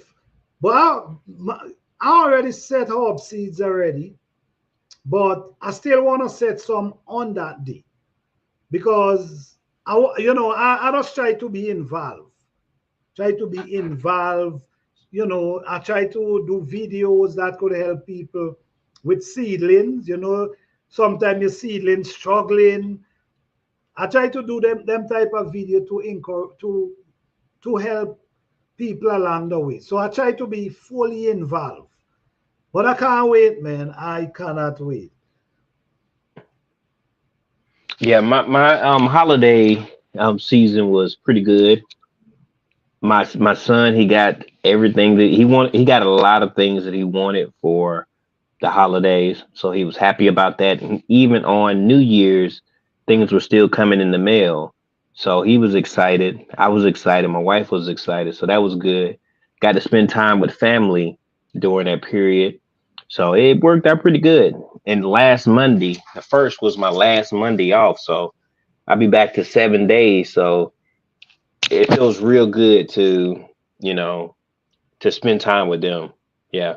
So I enjoyed my holidays. Yeah. That's wonderful. I mean, family time is the best time, man. You cannot replace family time, especially if the vibes is good. You know what I mean? Everybody just come together to have fun. Some people come together just to be mischief. But some people, everybody come together just to enjoy each other, be positive. I love these moments, man, for real. Yeah. And Because go ahead. sorry, I didn't mean to be No, go interrupt you. ahead. Go ahead. It was great vibes. Like I don't eat the hens. What is it called? No, Cornish hens. I don't eat. I know you don't eat meat, but I don't eat the Cornish hens because I have chickens now. Because it makes me look at chicken differently. So I don't eat it like that. I have to. It's got to be broke up for me right now. I'm a wimp when it comes down to it on that, and that's okay. I take that title. But my dad was like, "So what you gonna eat then?" I was like, "What you got?" And he went to his freezer and he did steaks. Now, the way other people eat steak is they like it, so we was going back and forth, everybody in the room, how we like our meat, how we like our steak and, additives and everything. So this went on for about 45 minutes. We just laughing and talking about how I messed up the steak because I cooked it too long. And, it was pretty fun times. Like for the whole 3 hours we were there, we had conversation after conversation just about just random things, and it was a good time. It really was. Yeah. That's good. That's good. That's good. Sit back and joke around. You know what I mean? Just enjoy the moment. The togetherness, yes, is one of the best time. I think it's important. I really do. I really do. I think it's important. They come together. I believe in family. I believe in togetherness. I don't like the negativity, but you know what I mean? Family come together, have a good time. This is what you should use these holidays for. Bring your family together, cook, enjoy, just spend the time together and be positive. Yes.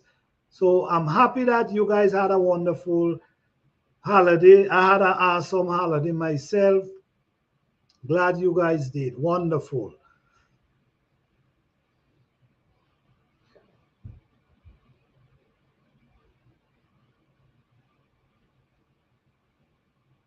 Yes. So GT, so what kind of weather you getting now, man? It's 22, I think it's 22 degrees right now outside. It's dark, but we're glad that it's 22. It's a lot of snow out there, but I had to run upstairs real quick and flip this chicken. I'm in here cooking. 22 degrees. So that's Yes, freezing. 22. That's freezing marks, right? That's Said under it freezing. again. That's under freezing mark. Huh? Yeah. Say it again. Is that 22 degrees by you is under freezing mark? Yeah. 32 is freezing, but 22. Yeah, 32 is freezing, but we're at 22 degrees. But that's Fifi pretty say wait. good. Fifi say wait till they get hungry enough. Yeah, she telling the truth. She telling the truth. But as long Oh, as I got options, I'm gonna use them until I have to. wow. Okay, so let's say that's what we did as kids. Everyone at grandma house sitting around talking, playing most. Exactly, exactly. Beautiful times. Okay, with Psalms 146. Let me see. Both Christmas and New Year's Eve, the liquor man and I were with my children. We ate a lot. All right, all right. So good, so good. Everybody had fun. Awesome, awesome. Let me see. I ate a lot, but it was fresh fruit, vegetable. Yeah, Fifi, I want to do the same. Fresh fruit, fresh vegetables. I want to do the same. I ate mad. Jim, Mama ain't mad at you, boy, with that snow. We watch a temperature about to go 9 inches. He's 2 foot. Oh, damn, 9 inches of snow and 2 foot of. Oh, man. Gosh. Yes, 32 is freezing. He said, yes. Man. We got a lot of snow here. Yes. We just got we probably just got sorry. We What? probably just got a foot of snow yesterday. No, probably about 8 inches or whatever. So we got some nice snow out there. And it's everywhere. Cancel Jim, Mama, I ain't mad. Man, that's snow. That's, oh, man. That snow is something else, man. So, like which time yours is, so up to when you get snow? Go right down to when you stop get snow. May. Me, damn. No. Wait. March. Wait. March. March. Okay, okay. March. Yeah. Yeah, March. March. So basically in the spring, you stop get snow. Yeah, like March 13th of 2023, we had snow. Like I took a video of the snow coming down in my background. Yes. I think it was March 23rd. Wow. Yeah. March 13th, something like that, yeah. I don't miss the snow at all. I'm getting tired of the cold. After you deal with the hot sun, yes, you surely will. That's no that cold ain't no joke, man. I mean, I don't know, but to me, when the wind is blowing, the breeze is blowing, that's when it feel like it cutting the coldness. You're right. Yeah. Right. You are Yeah. absolutely right. One time what I did, man, my hand was so cold. And I went and put my hand by a heater. It make it worse. Yep. It make That's it worse. It's like I don't know what was up in my finger. Like you freeze and then you go by the heater and I don't know what was it. But, damaging the tissue. hmm, It's the but same thing with plants. If you let a plant stay out and it's too cold, and right. sometimes they don't recover because the tissue had been damaged. And it's the same thing as freezer burn or frostbite. Those are some of the similar things. Yeah. Okay. Wow. But Which that's one of the reasons why I wear a um I forgot what it's called, a neck guard, and it's to keep the wind off of my neck and my ears, because that if you lose heat from your digits, your head, and your feet. So if you get cold, what we do is we put our hands in a warm place where it has hair. So up on our arms for most men, and other places for other um, humans. Yeah. So that's how we stay warm. Is put it right, somewhere where it is. Yeah. Yeah. and my arm always have heat. Yeah. Yeah. Okay. We can get blizzard April sometimes, weird weather. Oh wow. Yes, that wind turn cold to freeze. Yes. Yep. I would feel like it cutting. You see, that's the worst thing to do. It can cause damage. I believe so. Because that thing, listen me, that thing was painful.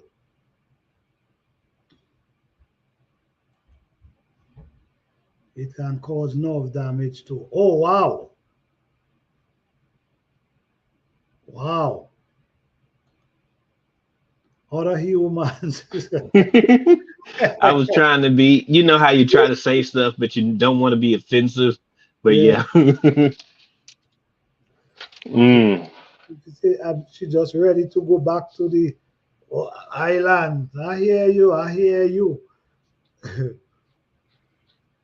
Now I have a plan. Oh yeah, everybody laughing at other humans, other Well, type of humans besides us men. Like most men, we have hair up under our arms, and women they take different. There's a fad going on, so it is what it is. But planner, in mm, 5 years or so, I plan to do something different. I plan to buy some land in Georgia, South Carolina, North Carolina, and maybe Virginia. I deserve to live in a warmer place. So okay. I already told my wife, I said, baby, I'm tired of this. We got to do something different. So she said, okay. So I got a plan. So That yeah. that's that's a good plan, man. Just buying the land is a good, listen me. I don't know how people see it these days, but you got to try to invest in land. If you have the funds, if you have, try occupy a piece of land in this time. The land is selling out, land is selling everywhere, and they even get more expensive now. Grab a piece now, even if it's a small quarter acre. Grab a piece of land today. I'm telling you, people is buying out all these lands. This is the time for families. I mean, come together if you can. Like you have some family like-minded. This is the time for people to come together and try to buy lands. You know what I'm saying? This is the time. A few years from now, years to come, you won't have access to these things. I'm telling you, now is the time. When you look at what's going on now, I remember places where used to be bushes, right? Pure bushes, acres of bushes. All you see now is warehouse. Warehouse take up all of them. These big, big, huge warehouse take up all of them. And what I see building now is these houses, apartment houses, building, taking up, just sweeping up the land them. And the thing about it is, you could be passing 30, right? While they're cutting the trees. You pass back in 2 months after. When you do look, you see a building there already. A huge building just there layout. So it's getting serious. If you have the opportunity, if you have some funds, I think it's time to grab a piece of land. If you can't get people to join with you, You grab what you could afford. If you could afford quarter acre, buy quarter acre. You see, if you could afford an acre, buy it. Now is the time. In the future is going to be difficult, very difficult. And not just difficult, expensive. Yeah. Everything is going up right now. Like you were saying that we have transitioned to where PP.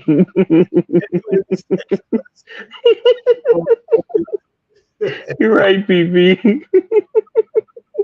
Um, But we become more of consumers now.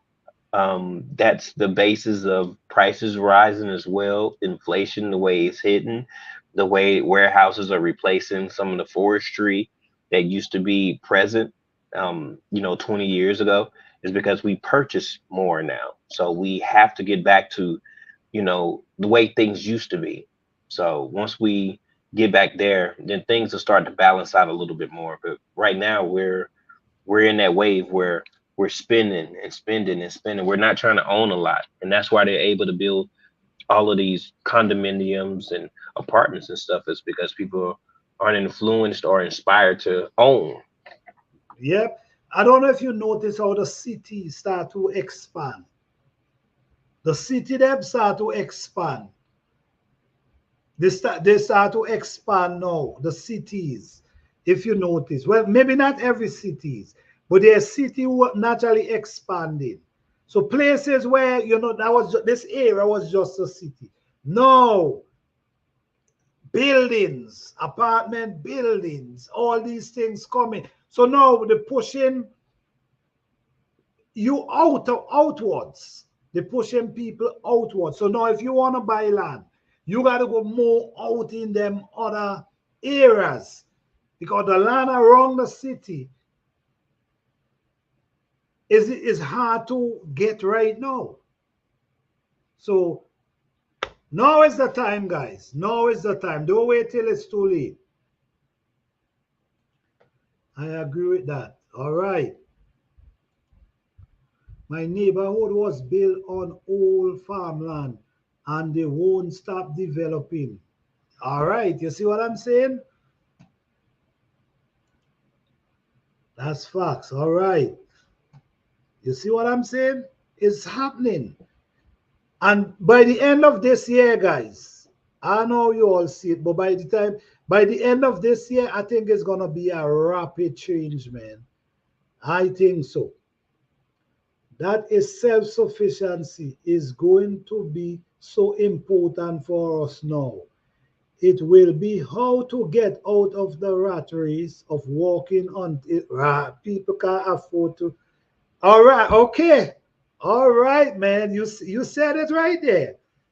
That part. You said it right there. And and this is what we just try to do, man. We try to encourage self-sufficiency because it's important.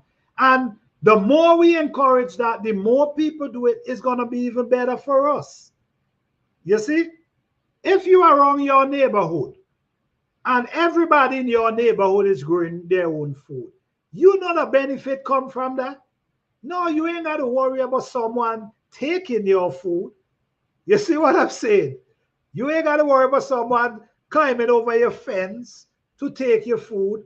So the more we encourage, the more people join, is the better for each and every one of us. You're tearing down neighborhood in DC and pushing people out to the suburbs. That's what I'm saying. The cities, they're getting bigger. Yeah, the city is expanding. Wow.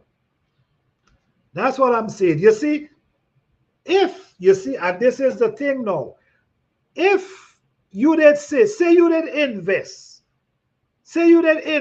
in a piece of land, right? Piece of the same land around the city, right? Now they're doing this. Say you own a piece of this land. You know how much money you could get for this land now? You understand? You're going to sell this land and move somewhere else, maybe a little more out and buy more land. So while they're expanding, coming closer to you, your property getting more, the value rising. Guys, we got to look into investing. Try to own a piece of land if you can.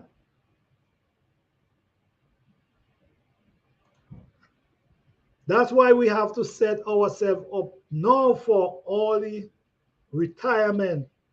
Life simple, smart, and as self-sufficient as possible. You see, listen to me. We got to see. I agree with you, Fifi. I agree with that. We have to see what's going on. No, you walking all your life, and by the time you retired, what, 65 years? 65 years of age, you still living, right? And you still got to live. Sometimes the retirement fund ain't enough. You see what I'm saying? But you still have to live. This is self-sufficient is important.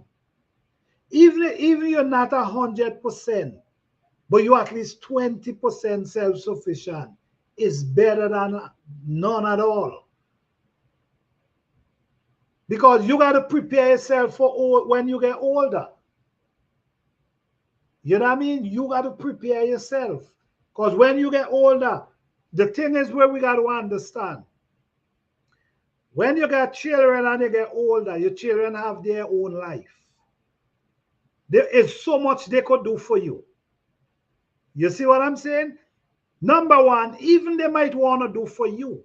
Their partner might not want to do that much for you. You see what I'm saying? Because now they have their own family. They have their partner. They have their family. So even though they want to do for you, the partner might say, no, we can't afford to do that. So we got to be more self-sufficient now and be more prepared that when this time come, if you have a piece of land and you in needs and you get older, that's something you could live off of. You know what people used to do in times gone by? Let me see what Fifi have here.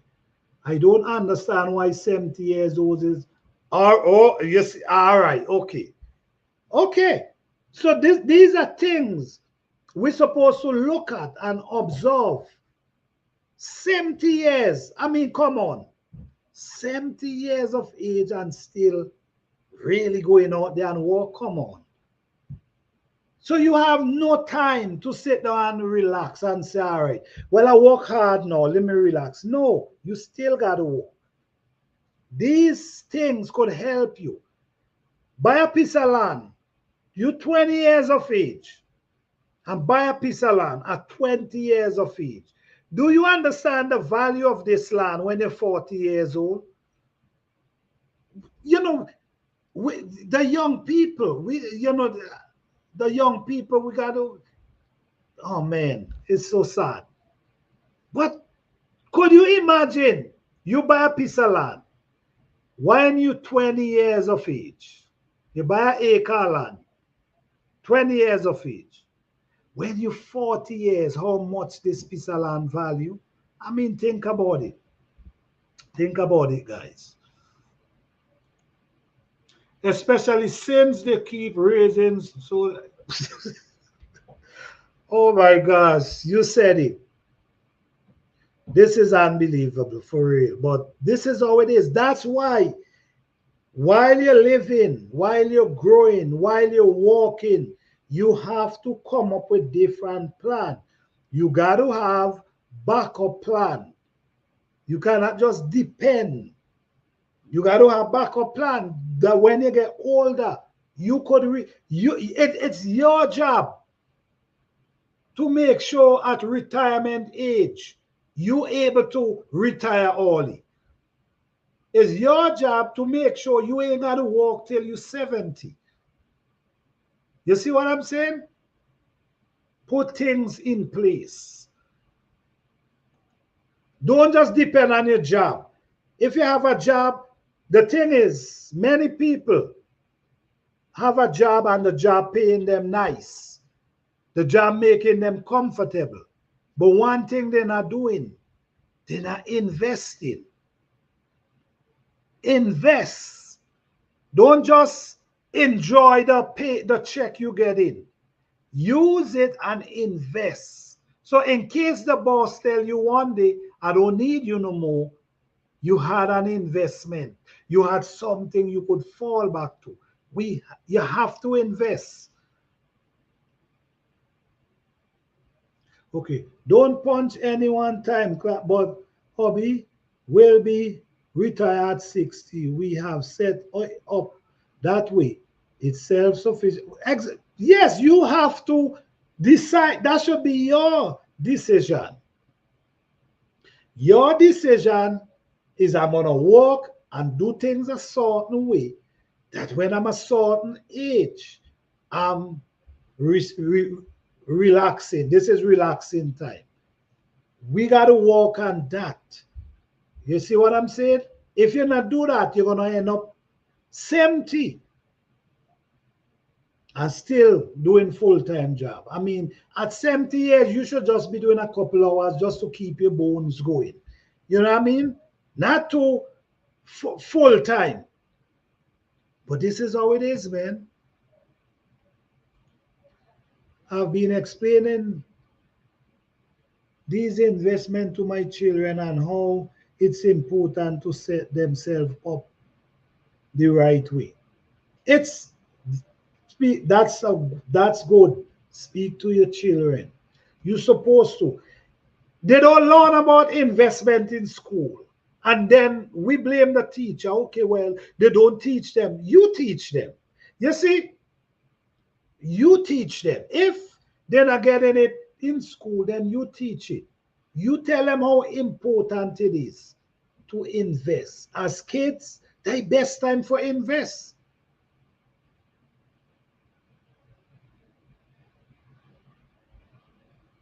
Like I was saying, owning a piece of land when you're 19, 20 years until you're 40, do you understand the value? This is your land. If you want to build a house on it, you could build a house on it. You want to sell it and buy something different, you could do that. But you have options.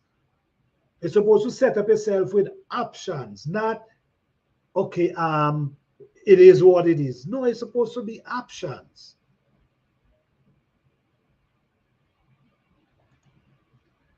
You can no longer worry about yourself. You got to worry about again parents and struggling adult children. I always try to see this, not because it's not by your doorstep, meaning it's not happening. People is really struggling today. This thing is real. People is really struggling. People is going through serious time. But this is why we got to encourage people. And if they don't want to do, that's on them, because you got to make you got to make up your own bed. You know what I'm saying? You the one got to make up your own bed and you got to line it. So if you see what's happening today and you ain't want to pay attention, then it's on you. Everything is changing. Everything is changing, and we have to understand that. So we have to try to prepare for what we're calling inflation, because as prices are rising, like I'm with my wife's insurance, and when we first started off, it was like $140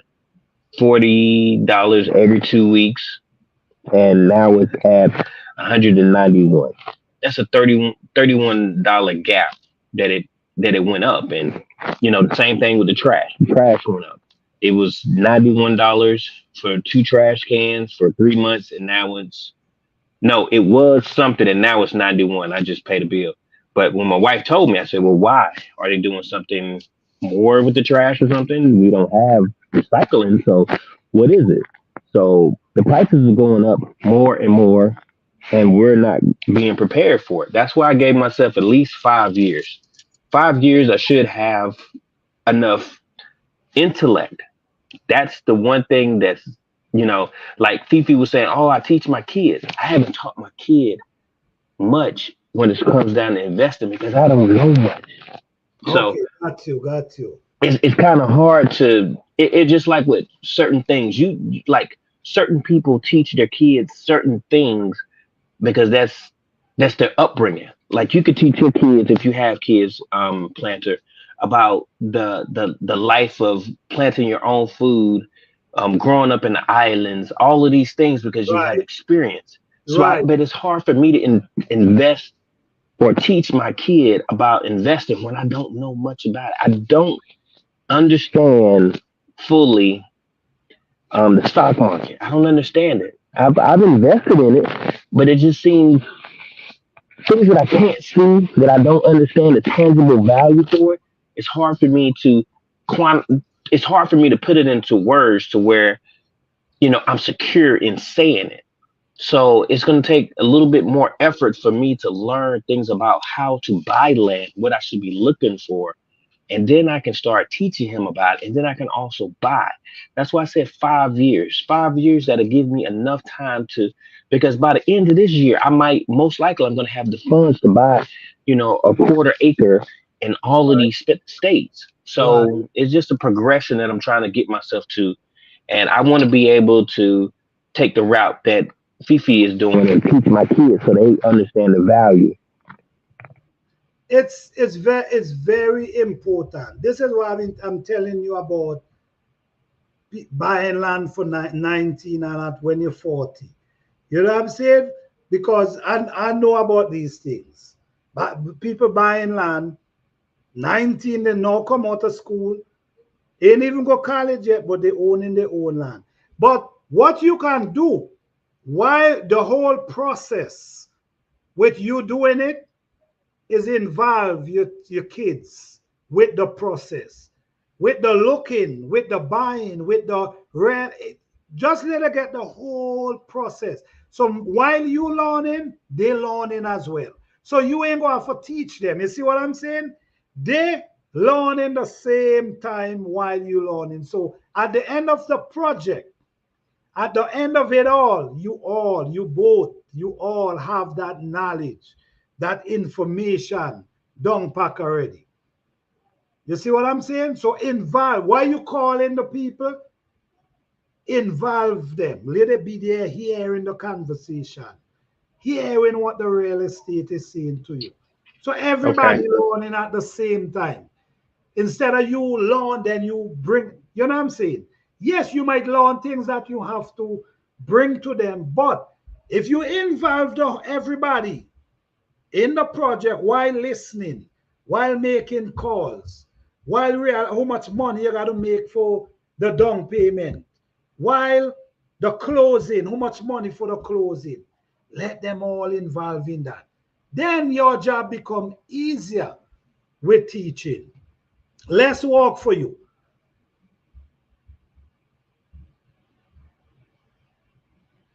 You see? And your wages in increasing with all the if exactly, That part. exactly. I get it, GT. That's make total sense. Yes. But what you doing there, you see, you set a goal. And many people ask, what your goal? What your plan? And they will tell you, I don't have no goal, I don't have no plan. You have to have goals and plan in place. So when you have them, you walk towards them. No, you said you want to buy land. You already that's already the thought. You create the thought. I want to buy land. No, you have to manifest it now. Your manifestation now is getting the finance and start buying it. So you take the thoughts and turn it into physical. No, you owning land by from that come from your thoughts. So all you got to do now, man, is walk on it. The thoughts already there. You walk at it. Like I know saying, you got to buy 10 acres. You could buy a quarter. You see what I'm saying? You could buy half acre. It's better than don't have any. You see what I'm saying? Oh yeah. And see, this is the part of what I don't understand. I don't understand when it comes down to raw land. Like, see, plant a garden, you know a lot of stuff. You know how to build. I'm not a builder. Right. My gift is talking women. That's always been my gift. I don't I haven't built many things in my life. Like when I built the chicken run, I got in touch with you so that I can get some help. I'm not a Right. builder. See, you can buy certain things because you have the skill. I don't have the skills yet. Not So, yet. Now I so let, got 5 years to try to. let me I'm cut you listening. right. Let me cut you right there. You ain't got to have the skill to buy it. Building could come in the future. Now, when you're walking on is the land. When you have the land, you could talk about the building in the future because raw land, let me tell you something about raw land. Raw land, meaning you don't have water, you don't have road, or you might have a little road, but you have no electricity. It's just no sewer. It's just raw land, right? No, when you have raw land, you got to find money to get gas on that land. You got to find money to get water on that land. You understand? So raw land is a whole project of building on land, on raw land. It's a whole project. You got to get the water system. You got to have things create that you could show them how the water running. A whole blueprint got to write out just with that alone. The ecosystem, the water, how you're gonna the water gonna be going, which tree you could and which tree you want to cut down. They're gonna come and mark out the tree that you could cut down. You see what I'm saying? It's a whole process before you could even thinking about building. But guess what? Many people did it. And it might seem study, you might not ready to do that. But who knows 10 years from now? 10 years from now, you have the land, you might be fully ready to develop that land. You see what I'm saying? Or if not, say for instance, you don't want to develop the land. Maybe you could sell that land to someone and buy a different piece of land that's already developed and have water, or might have a house on top of it that you just need for remodel. So you see what I'm saying? So don't look into building now, look into owning the land. Because this land is your investment. This is your investment here. In years to come, you could use this and do whatever you want. Sell, build a house on it, grow food on it, whatever you decide. But always, when you buy land, make sure you go to zoning and make sure you know what you can do on this land. Zoning. Okay. Zone, very important. You have to know what can I do on this piece of land. Because you don't want to buy a piece of land, a residential, and then you want to do farming. You want to real animal, you want to grow this. That you understand? You have to make sure the land is agriculture. You could do farming, you could build a house, you could do all these things. So any land you buy, go to zoning and ask them, what can I do on this land? They will print out something and they'll give it to you and give you the breakdown, everything that you can do on this land. This, yes, you check what I'm saying? Okay. If I'm tired walking for others, I agree. Listen, me, I agree.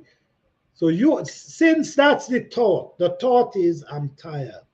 No, you got to work on changing that. Okay. Let me see what this person say. 7 years ago, my parents were eaten by.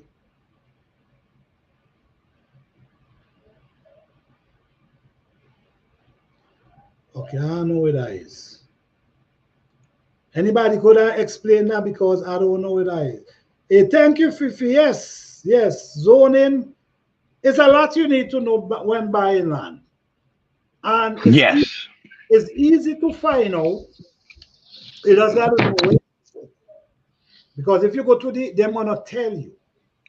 If you go to certain people, you have to pay for that information.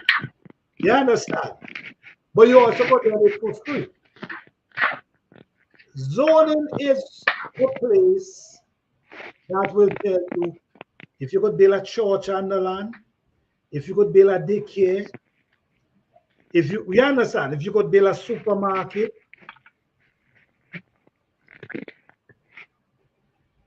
Thank you, Fifi. I know what that is. I even know why I put it up on the screen. Trying to be, you know what I'm saying? Yes, I believe so too.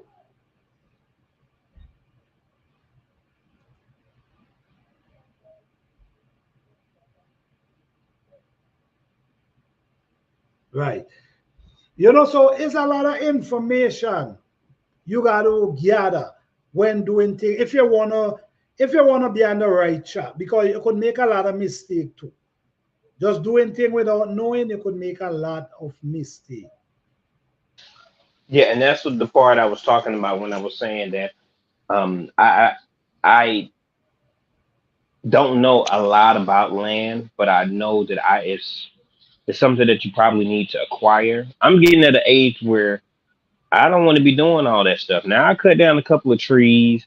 That seemed like it'll be fun. It seemed like I could feel accomplished. Oh, I cut down these trees. I chopped it up. I used this for the wood. I used this to put on the garden. I built a hole. I chipped all of this wood. I put it over there in that acre. That'll be fun. But then it becomes okay. Maybe you don't want raw land. Maybe you want underdeveloped or whatever the next stage of it is. See, Right. that's what I'm saying. I don't know a lot, but I got 5 years to ingest a lot of information. And so now that I know about zoning, that gives me another, notch on my belt to where, okay, I know I need to look at zoning. Then I start looking at different YouTube stations and different infomercials and reading different books and all these type of things because I know that I need to acquire some for cultivation for me to, have animals, and then I'm gonna need some that's gonna be probably like an investment for my son, so that he'll see that there's money coming in and he won't be quick to get rid of it. So I'm just trying to think of the future because I'm 45 now. It's definitely all the focus on him, but I do want to enjoy my life. So I have to take some of the things that he's Hey, saying in Mike. consideration. What up with your mic and door crew? Well, Yeah. what I now explain to you there is Ralan. If you get it's easier, right? It's easier to get a piece of land with a house on top of it, whether it's an old house or what, because it's already have gas line, it's already have water line, it's already have the raw land don't have that. So if you're trying to develop raw land, you got to put all these things in place. So before you even start building, you got to be thinking about all these things you got to put in. Then you got to get a surveyor. Land got a surveyor. All survey. All these things you got to do, put in place before you could even think about the blueprint to build a house. Do you understand what I'm saying? You got to get the hydro. You got to get the hydro for the land. You understand? You got to get all of that, meaning the water, how the water gonna run, where the water gonna be directed, and again, sewer system. You got to have so it's a lot when dealing with raw land. When you're dealing with developed land, with all the lines already in, that's a whole different ball game. You check what I'm saying? Yes. Big difference. Big difference. But I will never say not to buy raw land. I will never say that because I you'll I be so. just Sorry. No, go I ahead. think that I have to do it in stages where I develop first and have just maybe they got a trailer there or whatever, and that can get knocked over a bulldozer, but I already got the gas and the water and the sewage already there. So that may be a way to go so that I can go ahead and 2 years from then I can develop it. There's still a lot of raw land around, or I don't know how it goes, but there's trees and other stuff around. So, um, I there's agree. a, yeah. I agree with you. Basically I'm just telling you, giving you the insight so you have an idea. But you still got to do your research. But this is an idea. Roland, it takes a lot before you even could build it. It takes funds before you could even start building your house. Okay, so but if you have developed that the sewer line, the water line, electricity, all that on the property, on the land already, that's half your way already, you're going there. That's money you ain't got to spend, which is thousands of dollars. That could goes to the house. But you on the right track, man. Just continue. You already have the thought, is to manifest it and make it happen. You know what I'm saying? Yes, I do. Thank you for allowing me to come up, Planet Garden TV. No problem, man. No problem. Anytime. All right. All Thank right, you. then have a good one. Thank you. All right. Happy holidays. Yes. Yes, guys. So, yes, like I was now telling you today, guys, if you're trying to buy a piece of land, it's important to know what you want the land for. It's important to know whether you want it as a residential, whether you want it as a commercial, whether you want it as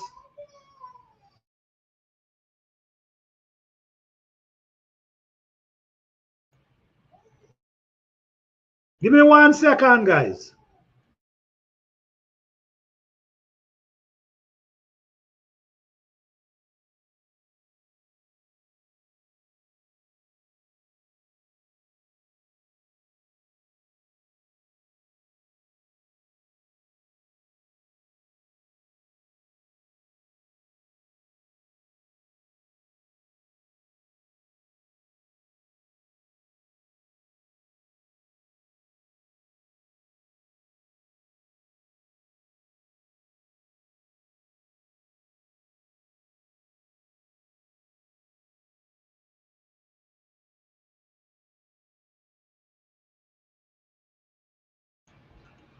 Yes, sorry, guys. Yes,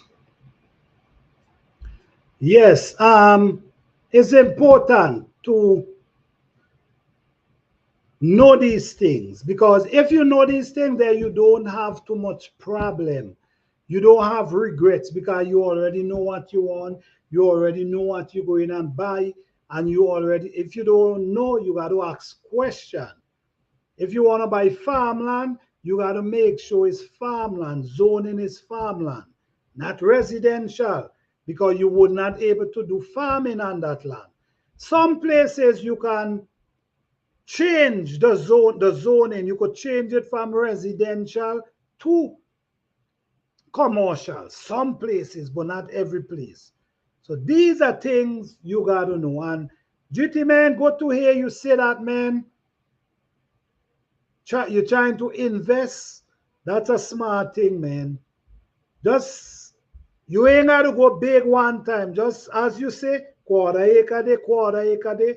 Believe it or not, you'll be surprised with that mindset how far you could reach.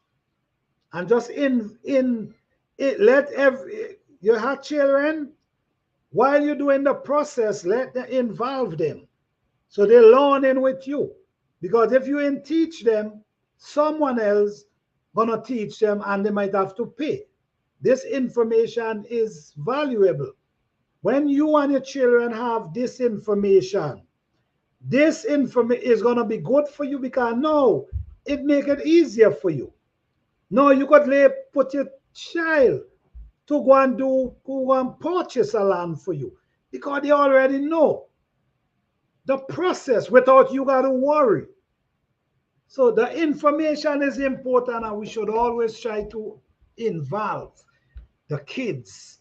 I know some of them might not want to do it, but if there's any who want to involve them, because these information, you're not getting them in school. You're not getting them in school. Thanks for the input. Yes. Thank you, GT man. Because I like that. I really like that.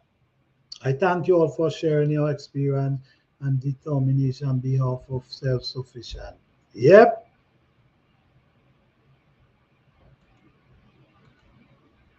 Yes. So you want to make sure you ask question, and being self-sufficient is one the goal that everybody should be striving for right now. Being self-sufficient, able to do things for yourself, able to grow something. At the end of the day, man, we can't do without food. We can't do without food. We got to eat. So able to grow something, able to feed your family, it's a blessing. It's a blessing. Learn to make your own compost. Learn to make your own manure. Learn these things. So in case one day they're not available to you, you ain't studying nobody. You doing your thing. And we have to encourage people. Even though they might not want to do it, at least we know we encourage somebody. And like I was saying earlier, always remember we have to take care of our pollinators. We got to take care of our earthworms. We got to take care of the insect. We have to take care that we need. We got to take care of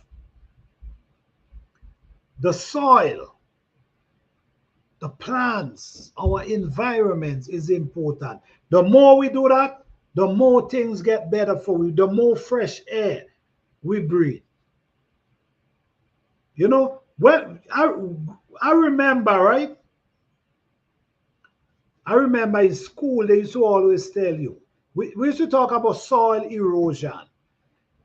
There was a class they used to teach you on soil erosion. So, and they used to teach you,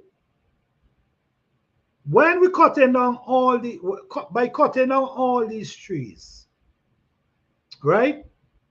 The trees, the roots of the trees is where help hold up banks. It will help hold soil together, right? The more we cut down these trees, is more the earth, is more the soil getting free because nothing is tying it up to hold it. So when the rain come, this is why I told him, man, we're getting so much landslide, so much, all these things happening these days.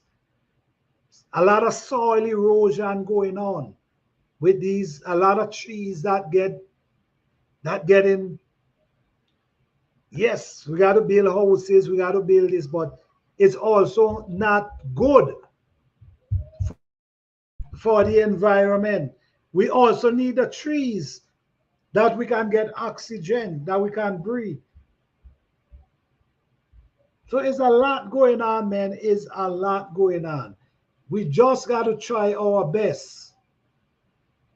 We just got to try our best. Walk together. That's why so much landslide. Yes, that's it. All these trees that getting cutting out. Remember when you cut a tree and the tree not growing no more, the root is not walking anymore because the tree, that's it for the tree. So the root is not walking anymore. If the root is walking, is alive, the root gonna hold that soil together.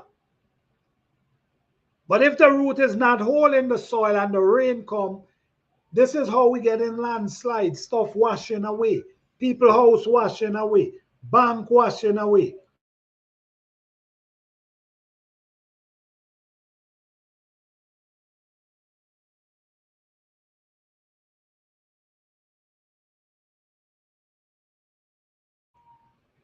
Also the leaf future soil.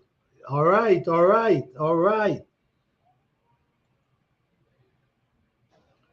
There was some damage, landslide, and flooding where I was on vacation. The river couldn't contain the rushing of.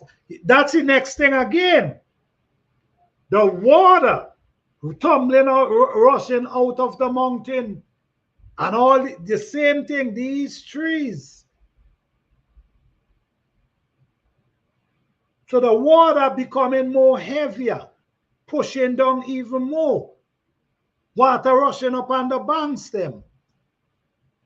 Time changing, and this is why there will be a lot of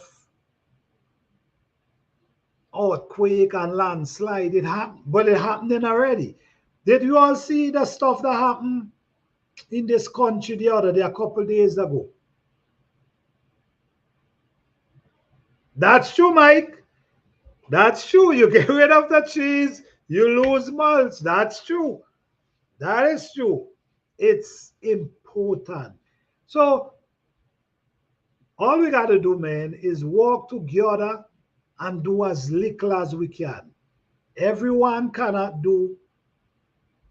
We might never do 100%, but if you could do 5%, 10%, it's all adds up to something. I don't know if you guys seen, but pollinators in my garden wasn't much last year at all. Pollinators in my garden was not, my garden strive well, but pollinators was not showing up like that. Yeah, Japan, yes. Pollinators is not showing up like that. And I'm not used to that. So things is absolutely changing. So what we got to do now is try to create our garden in ways that we can save the pollinators, the earthworms. We need them. We need them.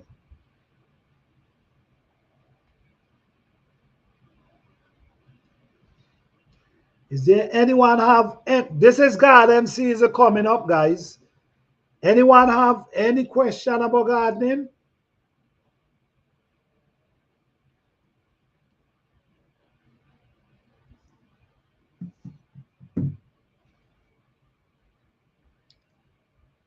Yes, in that country, it had a massive earthquake.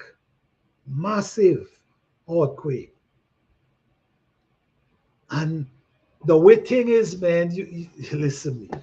The way thing is, you just never know. You just never know. It could happen to anybody. It could happen to anybody. It could happen anywhere. The way thing is these days. So we just got to do what we got to do. Come together. We all can come together and do as little as whatever percentage we can just to help save the butterfly, the bees. The bees, for Sundays, you used to see bees buzzing everywhere. Sometimes you got to get out their way. In the garden, the big bees, them, we call them bumblebees, some big black bees. They used to be zooming down at you and you got to move out the way from them. I see them this year. So something is happening. They said we're losing bees, pollinators too. We need them and got to have my honey for my tea. Okay, all right, all right, all right. So blessed. So hear me now. Hear me now. You see? So blessed want her honey for make her tea. You see what I'm saying? So we have to come together and save these bees. If we don't have these bees, then you wouldn't have honey. You understand? You might have to start to buy fake honey. Because I was hearing a talk, allegedly, I don't know, allegedly, I was hearing that some places selling fake honey. Allegedly. I have no proof of it. So if you can't get if you wanna eliminate get the real bees and get the fake honey, if allegedly, guys, allegedly, then is we does make a lot of these choices. I hope we know that. Mhm. I wish I was more interested in raising the. I'm worried so much about it. Well, I'm trying this year for my first time. I'm trying this year.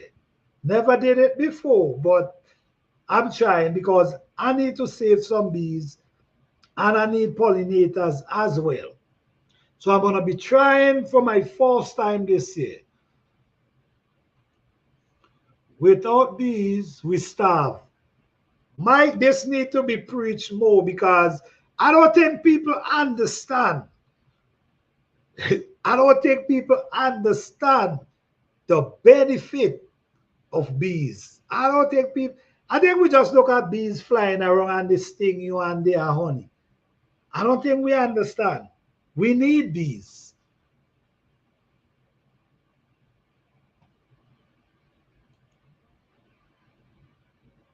Tea and biscuit, that sound good. Yes, GT, allegedly. Yep, because I don't know.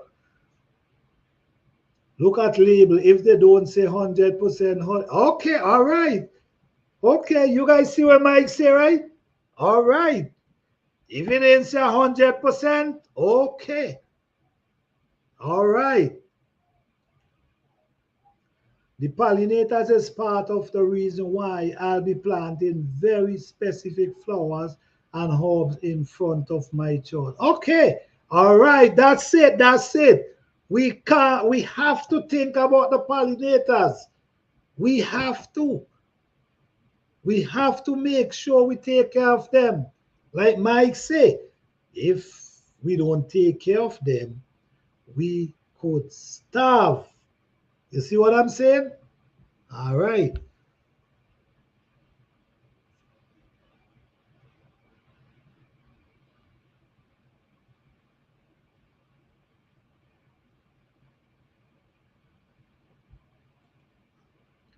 100%. Yep, I agree with Mike.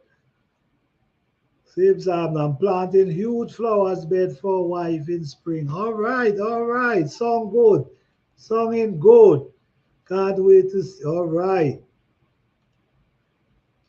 I'm ready.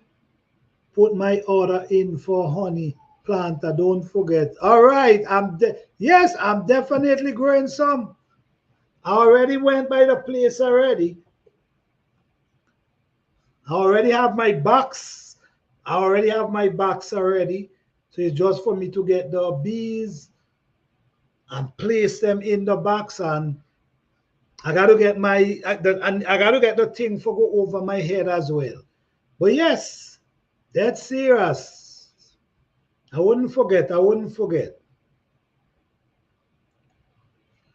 Oops, autocorrect. I had to say 100% on it. Yep. I gotta take a beekeeping class so I can understand the ins and out, and then I'll prepare for my first day. I agree. If you don't want to stay, you learn first. I agree. Money, honey, tomato, tomato, tomato. Okay. You'll be shocked how many brand fake. Same with maple syrup. Wow. I believe you. Believe it or not. I believe you on that. I believe you on that. I believe you on that.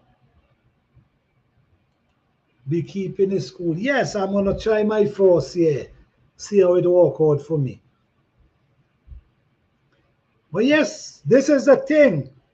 We have to. You have to learn to be self-sufficient in some form or the other. I know there's no one could be 100%. But self-sufficient 10%, 15%, 50%, 80% is better than none at all. If you have no self-sufficiency at all, then you become someone who only depending. You only become a consumer instead of a producer. We got to be more producers than consumers in the time that coming. In times coming, people got to be more producers than consumers.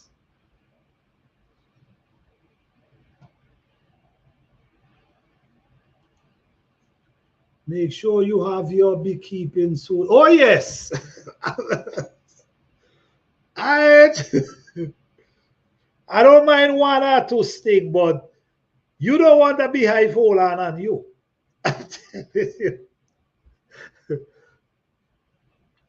I've leave the beekeeping to you all. I'll keep my living. All right, I understand. I understand.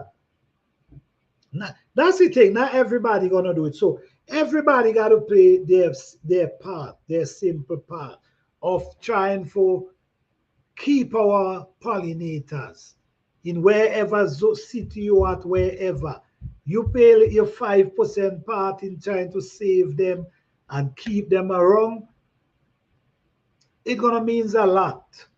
It's gonna means a lot. Without pollinators, I'm telling you guys, I had pumpkins, flowers don't stop, big beautiful flowers, and all they're doing is just fall right back off, not getting pollinated. 2 days, some bees come around and change everything. You see what I'm saying? 2 days, some bees come around and change everything. So this only for this is full proof how important pollinators is to us, and we have to acknowledge this.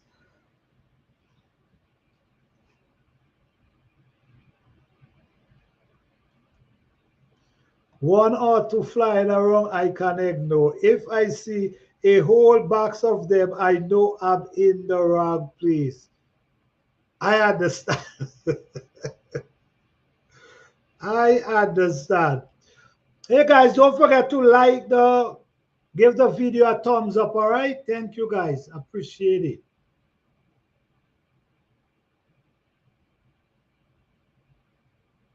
it. I mean, I got sting from a bee sometimes, Jack Spanner, over my eye, and your eye swell up so big. So I don't know. If a whole bunch of bees take you over, I don't know how you want to survive. I don't know. They say if you run water, you could run and throw yourself in the water. They say if you have water. But what if you don't have water? You're on dry land. And they fly out at you and, could you survive that? Yeah, it's something to think about. I wouldn't encourage anybody to do it unless they get some classes or learn about it or someone is there guiding them. You know what I mean? I wouldn't encourage it. I never do it, but I'm gonna try, but I'm not telling you guys to do it at all.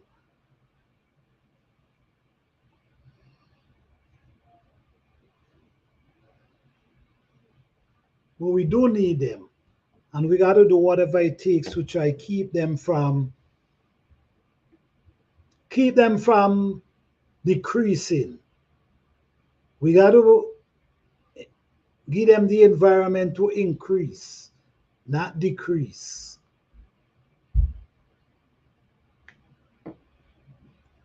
All right.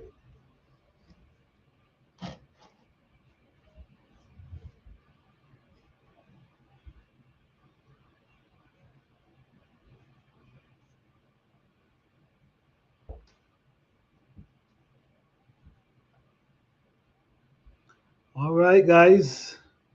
Them three, oh wow, we here 3 hours. That's pretty. Oh wow, I didn't even know we here for 3 hours. Times fly. Wow. Okay, so is anyone have any question on gardening? If anyone have any question, let me know. If anyone have any question about the herb garden challenge, let me know. All right. Or if not, we're gonna end. Okay, let me see.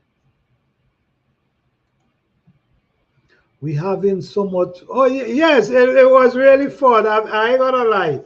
I didn't even realize it's 3 hours. I'm here already. Yes, the pretty decent conversation. Positive is always something you could learn, and that's what I love. Even in the chat is always information you could get from even in the chat. Everybody sharing their input. That's what I love. We all learn from each other. Everyone have something to share. Everyone have something you might know, but they know. So we all learn from each other, and that's the good thing about coming together and having these conversations, these topics. So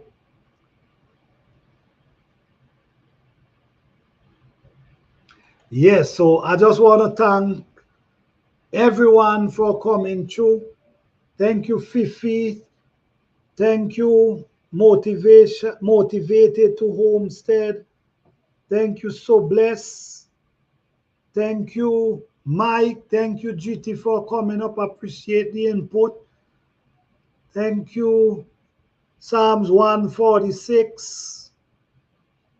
Well, again, a new member tonight. So thank you for joining our membership. We appreciate that. Thank you, G Mama. Thanks everyone for coming through. We appreciate that. And guys, don't forget to join me Thursday, 8 p.m. Eastern Standard Time. I was to do a giveaway last night, but I'm going to do it next Thursday. All right, so next Thursday, I'm going to have a seed giveaway. So I hope to see you guys next Thursday. And thank you guys for coming out. Thank you guys for hanging out with me. I truly enjoy you guys. There's so much we learn from each other, even up in the chat. You guys spitting information. I appreciate that. I truly appreciate that. So if you come here, you could learn in the chat from me. We all learning from each other. So yes, I appreciate each and every one of you. All right. So thank you guys. You guys have a blessed and wonderful weekend. Peace, love, and blessing to each and every one of you. Good night, guys. Yes, next Thursday. All right. Thank you all.